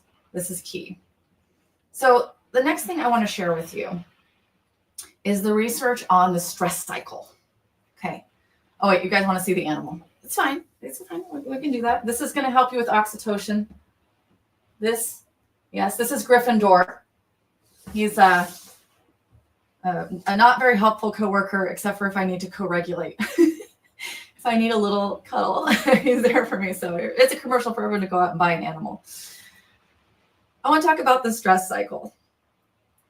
This is a lot of data. Just keep this graphic up for a moment as I go through the process. When we are stressed, whether it's a big stress or a minor stress, our bodies have a neurological reaction. Type into the chat. Thank you, Dr. Renee. I think he's cute too. Type into the chat a stressor you have. Small, medium, large, it doesn't matter. It could be I spilled coffee on my shirt today, or it can be I got a nasty gram in my inbox, or anything. Just type in a stressor. I want to use real world examples. Small, medium, large, they all count.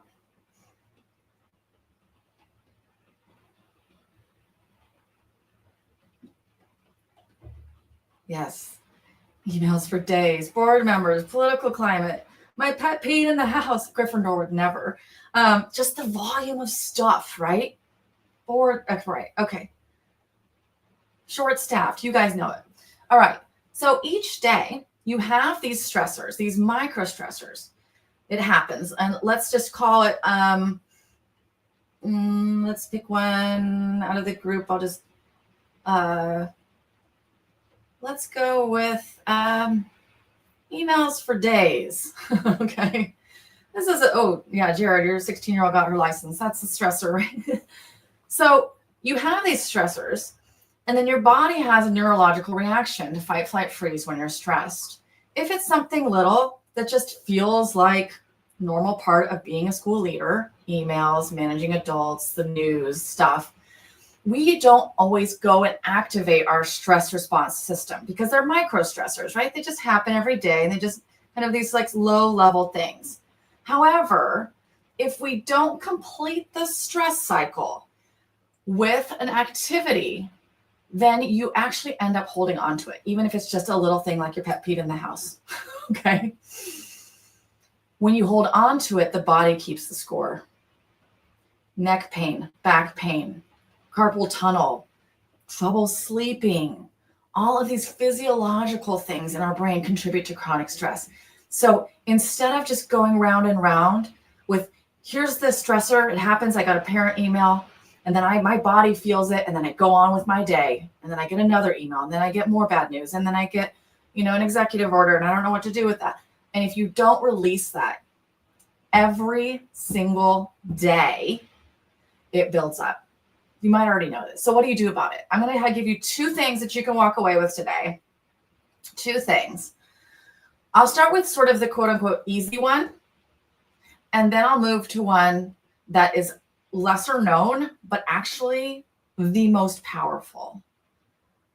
Let's talk about self-care. Okay. Self-care is done off the job after the stress has already happened. But it is important each day that you do one small release of the stress cycle after work. Okay. So self-care off the job. Now we also need strategies for on the job when the stress is actually happening, because you can't be in the middle of a board meeting and be like, you know what? I'm really stressed. I'm going to go to the gym. You need something to do on the job because you're right there and you're stressed. Okay. So I'm going to drop into the chat. This is almost Valentine's Day. We're going to talk about love. Raphael talked about all the love in this room. And so I'm going to drop into the chat a Google Doc that you can simply download. It's a PDF. It's what's your self-care language. So when you think of self-care, often the only thing that comes up is like yoga, right? There's many different kinds of ways to take care of yourself that you maybe didn't even know were self-care. You must pick one of these to do every single day to complete that stress cycle. One every day. It can be the same thing. It can be a routine. It can be a ritual, or it can be something new. But every single day, I want you all to commit to doing this to release that stress cycle so it doesn't build up into chronic stress. This is tier 0 stuff, folks. Tier 0. So there are There are 6 different, this is based on the love languages. If everyone's heard of the love languages, it's usually used in couples therapy where we give and express love differently. So for instance, it is love if someone says, I love you. And it also is love if someone takes out the stinky compost. That's an act of service, okay? So I want you to look at this, and I want you to look at the types of self-care that are available to you. Words of affirmation. This is mantras. If anyone has a mantra they tell themselves, I love to hear it. One example a teacher gave me is she takes her lanyard at the end of the day and she puts it on her rearview mirror, and she takes a deep breath and says, I did my best. I let go of the rest. The day is behind me, right? And this little routine or ritual gets her to gradually shut down work brain so that your kids don't draw a wanted poster about you, that you feel like you have to constantly be on, okay, that you can take a rest. Research shows rested, happy minds are actually more productive. Remember my favorite graphic? Give yourself permission. We also have acts of service, taking care of yourself, going to the dentist, like all these little things you didn't know were self-care. Gifts, treat yourself, right? A little something, something, never hurt anybody. Physical is a huge one. It's one of the top ones. We all know that. No one's running like to write down, oh my gosh, working out relieves stress. But it doesn't always have to be going to the gym. It can be going on a walk, right? And then there's me time and we time. Okay, so me time, just, I know about you, but I do the Thrive Drive. Has anyone heard of the Thrive Drive? You haven't, because I just made it up. Research shows that when you have all of this stress sort of swimming around in your mind, monkey mind, they call it in the mindfulness research, we need to integrate it, okay? And what that means, this is in the trauma-informed literature, we have to find a way to process it. Now, the research shows one of the reasons we're so stressed out and anxious as a community and as a society is because we don't have any downtime. We are spending all day being bombarded with more and more information, alerts, podcasts, people calling, emails, even in the line at the grocery store, we're looking at our things. We're getting stimulated all the time. But the research shows we have to activate what's called the default mode network, DMN. I like to call it the do mostly nothing network. Try it on your drive home today. If you're driving, turn off the radio. Don't look at your phone. Don't look at calls. Don't do anything. No podcast, no true crime podcasts. And just let you be alone with your own thoughts for a second. Okay, and turn your commute into an opportunity to process the day. This DMN is a part of your brain that when it is at rest, you actually solve problems. It's the reason why when you wake up after a good night's sleep, you're like, oh, there's the idea. That's how I handle that board member. Or if you're in the shower or you're taking a walk, right? Good ideas come when in silence. So don't underestimate just quality me time. But sometimes you need we time. Sometimes you're like, I need to call my marigold right away and we need to have a get together. So now that I've shared some of these self-cares, slow breathing during DMN. Also, when we rush, our brain's like, we're in danger. We're in danger. It reactivates us. Try slow emailing people back. Slowly walking to get your lunch. Just taking a moment to slow things down. Your nervous system slows down and your brain's like, okay, we're not in any danger anymore. I want you to type into the chat, what is your self-care language? What is one thing you can do to close this stress cycle? And I'll give you just a moment to do that.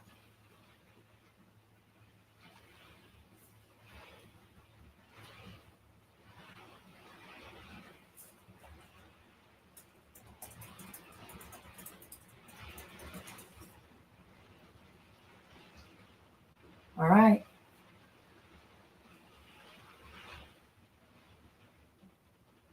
Amy's got the puppy snuggle. Tai Chi. Okay, I love all the things typing up in the chat here. And you can see everything is different. And so there's no wrong way to self-care. Jennifer, I'm with you. Treat yourself. So now I want to share with you the other side of that graphic. Self-care is done off the job. I love it. So there's the bubble baths, right?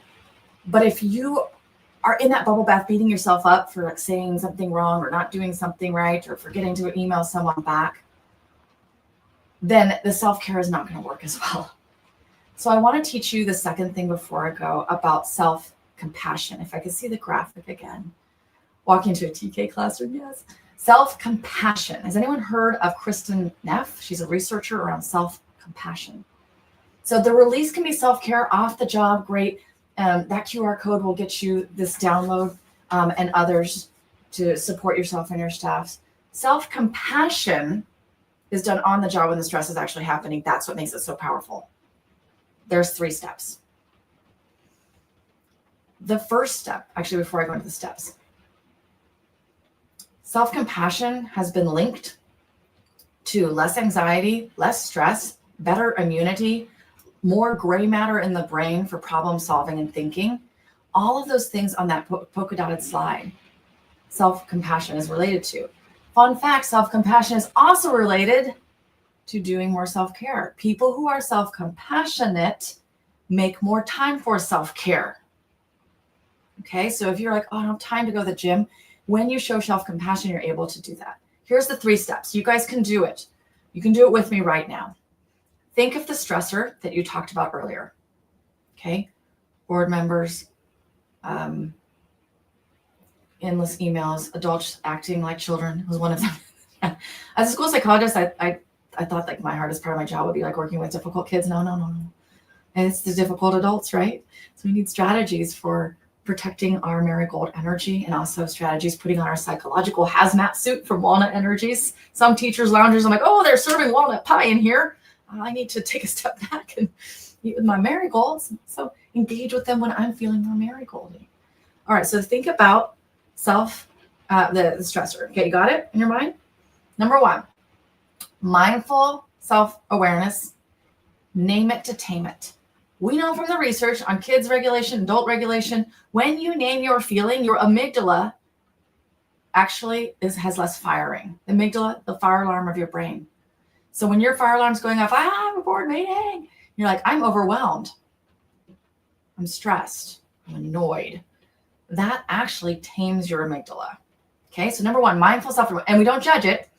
I'm annoyed, I'm happy, I'm sad, I'm scared, confused, whatever word you want to use. So type into the chat, during the stressful moment, how do you feel? And we don't judge it. All feelings are welcome. All feelings are good. There's no good or bad feelings. There's uncomfortable, comfortable ones. Type into the chat, how do you feel during the stress? All right. Second step, you're not alone. It's called common humanity. Common humanity is, I'm not alone. I have 300 I have ACSA members all over this country, all over this state who get it. It makes you feel not so alone. Step 2, I'm not the only one who's felt anxious before a board meeting. Nothing's gone wrong. And step 3, what advice would you give a best friend if they were in that same position? So I'll end with this. When you're stressed, name it to tame it. You're not alone. As Raphael talked about, not alone. And third, what advice would you give a best friend? We tend to be really critical with ourselves, and we forget to give ourselves the advice we need, and that's self-compassion, and that's what makes it so powerful. You can do it right in the middle of a board meeting. You won't even know it. Rebecca, that was fantastic. Rebecca Brandstetter from Thriving Students Collective. Rebecca, it's been great having you here on the 2025 ACSA Leadership Assembly. We look forward to seeing you next time. Thank you, everyone.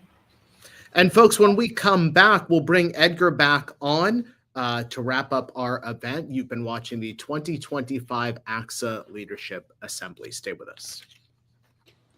As a school psychologist, I've never had less than 1,200 students on my caseload. As a district leader, you know that mental health needs are surging. Our providers are burning out. Our teachers are burning out because they don't have the skills they need to address the complex needs of today's classrooms. So what can district leaders do? Our on-demand PD platform provides the right support at the right time, so teachers don't have to wait for a PD day to get the help they need. We have burnout prevention, microhabits they can build in their daily routines, PDs in the flow of work, short, social media-sized upskilling videos, and AI-powered tools for reducing paperwork to free up time for students. Our platform is kind of like having a school psychologist's best friend right in your pocket. Learn more at Thriving Students Collective, because when we thrive, our students thrive. And welcome back to the 2025 ACSA Leadership Assembly, brought to you by our friends at Family Leadership Incorporated. They're going to join me in a couple of minutes after we close out our session here to talk a little bit about their role in education and why they are part of our ACSA family. We do have a post-leadership assembly survey for you. There's a QR code. Sorry, running out of steam here, Edgar. 3.5 hours. Come on. I thought we trained for this, Naj. Can we talk about this? I know. QR code right there for you. Click on that and take our survey. I also want to tell you about 2 conferences that are coming up. Our Equity Institute, March 12th through 14th in Berkeley, and our Lead with Pride Symposium, April 30th through May 2nd in Anaheim. Learn more about those, ACSA.org/professional-learning. Edgar, your final thoughts. This has been an incredible 3.5 hours, lots of great information, lots of, empowering discussion that we've had. Your final thoughts today. Well, first of all, the Wi-Fi kept up. I know we had some moments there. That's always when we're doing something by technology. I was having a little PTSD and I know that goes for the team. I wish you would just pay the bill, Edgar. Come on, just pay the bill. I used to blame Wes for it, but I guess I can't do that anymore. No, so many highlights, Naj. So many highlights. I was obviously touched by some of the comments our president, Rafael Plasencia, in the interview with Michael. I mean, just if folks haven't had a chance to go in there and watch the full interview, definitely encourage you to do so. I just, again, so much gratitude for him taking that tragedy and turning it into purpose. Our government relations team, as always, giving the latest. I actually do like, and I saw the comments of maybe trying to decipher what's talk, what's reality, maybe even calming some of the nerves, which I always joke. Sometimes we're Debbie Downers and we can't do that, but just like what can we expect? Really appreciated the conversation with our Attorney General. Just him telling his story. I think the power of storytelling, as we heard in some of the other conversations today, was powerful. Just why he's even doing the work that he's doing, and just bringing it back to those resources and those protections. And again, some of those tangible resources, whether it be on the mental health side, on the immigration enforcement side, just so much good stuff. I'm really overwhelmed with the gratitude of our members, especially. I know we've had folks coming in and out all day, but we've had great readership throughout the day. Naj, so I'm not remiss. I'll thank you for just leading us through this to Anchor. You may have forgotten to take off the mute once. What kind of a rookie mistake, Edgar? We'll let it fly there. I'm not perfect, man. I do what I do. It reminds me that when I make a mistake, if Naj, the professional here, the former TV personality, forgets to how to use the volume, then I'm good. If I make a mistake, I'm good there. But just thank you to you, your whole team. Real special shout out, Michael Kelly, our executive producer. So much of this was his vision, the optics, using the technology, lining up all those pieces. Michael, and you would be the first to say that there's a lot of people behind, you guys too, right? Gianna Miller, Chrissy Tinsley, who always sets up all of our meetings behind the scenes. She's been working with everybody behind the scenes. Suzanne Caffrey, the whole GR team, all of our guests. Stephen Long, who worked on so many other graphics. I know I threw him stuff here at the end. So I could go on and on. This is always we always risk forgetting somebody, but the whole ACSA team just to making this a success. Our vision really from the board to myself, it's really easy to have this idea, hey, let's do a all access virtual leadership assembly, but just actually seeing this come to fruition has been a lot of fun and a lot of gratitude I think you both agree. We're privileged to work here, not only to represent our wonderful members, but to work with this wonderful team. So overall, couldn't be happier with just today. Yeah, absolutely. And again, folks, we do value your feedback from events like this. So if you will take our ACSA Leadership Assembly survey, there's a QR code as soon as we are off the air. If you wouldn't mind taking that survey for us, we would really appreciate it.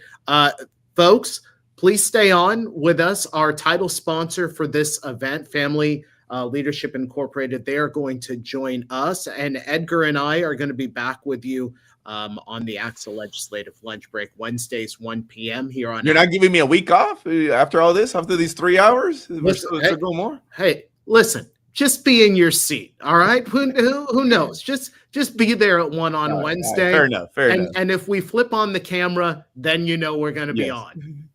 No, yeah, I appreciate all our members. Appreciate you, Naj. We'll look forward to seeing everybody here next time and in all of our offerings here at ACSA. Yeah, thank you, folks, so much for joining us today. And again, take that survey. We've been honored to have you with us here on the 2025 ACSA Leadership Assembly. Have a great rest of the day and rest of the week, and we'll see you next time.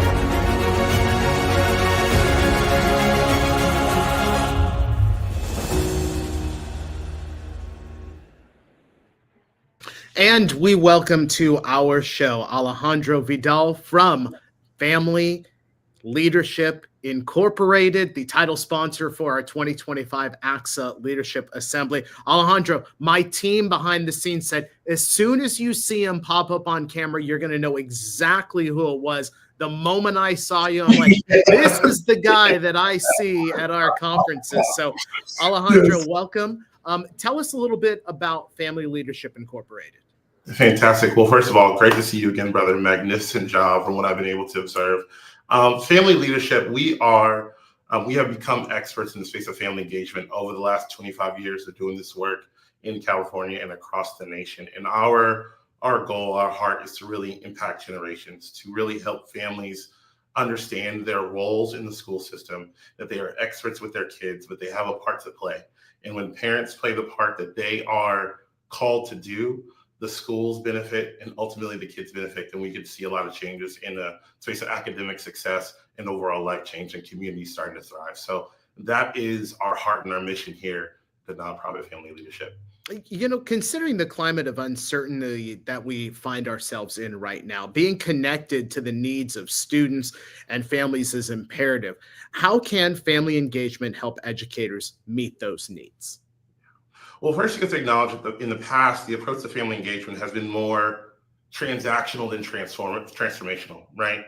Telling parents to sign a form or attend a one-night event or share available resources are all good things, but it doesn't create an opportunity for partnership or build the capacity to create engaged family leaders. So the key is building dual capacity with staff and parents. And if we do that, families will feel committed, valued, and connected in a time where we need them to be connected to the school site and regardless of what's happening in the world around them. So that is how I feel that family engagement can really meet the need in the moment.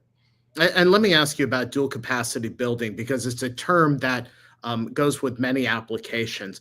What does it look like specifically for Family Leadership Incorporated's approach to family engagement? Well, our model is really the thing that separates us, and it's undergirded by the work of Dr. Karen Mapp. And her research states that the key to building sustainable partnerships with staff and families is to build dual capacity. Now, what that really looks like is we are a train-the-trainer model. We partner with school districts and school sites to highlight a team that of parents and staff to get trained up to facilitate these workshops. And when they facilitate these workshops to other parents, parents walk in and they see parents as part of the facilitation team, and they're like, okay, if they can do it, then maybe I can do it as well, right? And our workshops are meant to be like incubators for facilitators and leadership development. And we have workshops that are really focused on parent leadership qualities with spanning partners. We have another workshop that is meant to help parents approach parenting from a place of calm and self-compassion. The work from Dr. Christian Neff, exactly what the previous presenter was talking about. How do we help parents understand that so they can show up their very best self instead of just matching energy with their children, because ultimately that is not going to get the job done, right? And then finally, we have a workshop that is built around making family mealtime a place of connection in a world that pulls us apart. And as parents come and experience that, they have a sustainable aspect of saying, hey, once they go through, they get equipped. They're like, how do I become a part of this? We train them to be facilitators next year. So you get a small army of families year after year that are committed to the work, committed to school, and committed to making their communities better. You know, I think that there are probably a number of our educators, our members, who are asking about the what right now. What impact has family leadership had in the school districts that you currently partner with? Yeah, what's remarkable to see is these outcomes are not, we see them everywhere. We see parents that are no longer feeling on the outside, no longer feeling like they're an other. They feel that they have value. We have parents that end up going back to school after going through our workshops. We have parents that start PTAs. We have parents that we had a family that was roofers, gentlemen came into our workshops, left, and really became a billboard for connection and ended up being district keynote speakers, right? So these are things that are happening all over the country, but ultimately, family engagement has a personal impact to me because I was a kid that really needed engaged parents as I was going through my middle school years. Through 6th through 8th grade, I was suspended 14 times for fighting, right? And if I didn't have parents that were engaged and partnering with the school site, I would not be the man that I am today. I would not be the husband that I am today. I would not be here speaking to you all. So the mission of family engagement is something that is so key to my heart. And this is something that we're seeing across the board. So it's something that's really, really quite key. And I think that it can help us connect with people in a time where they may be feeling a little bit of stress. All right, brother. Hey, I'm going to see you next time. I feel like I'm going to see you. I feel like I'm going to see you like a week from now. I know it's probably like a month, but I'm sure it's coming up. Alejandro Vidal from Family Leadership Incorporated, our title sponsor for our 2025 ACSA Leadership Assembly. We'll see you next time. Thank you, brother. Thank you, folks, so much for being with us here on the 2025 ACSA Leadership Assembly. This has been a great event today. So honored to have had you with us. Just looking at my production team back here. Yeah, folks, we've had a great day. If you want to learn more about our organization, go to ACSA.org. You can find out all about our 19 regions, our 18,000 plus members. Have a great rest of the day and rest of the week, and we'll see you next time.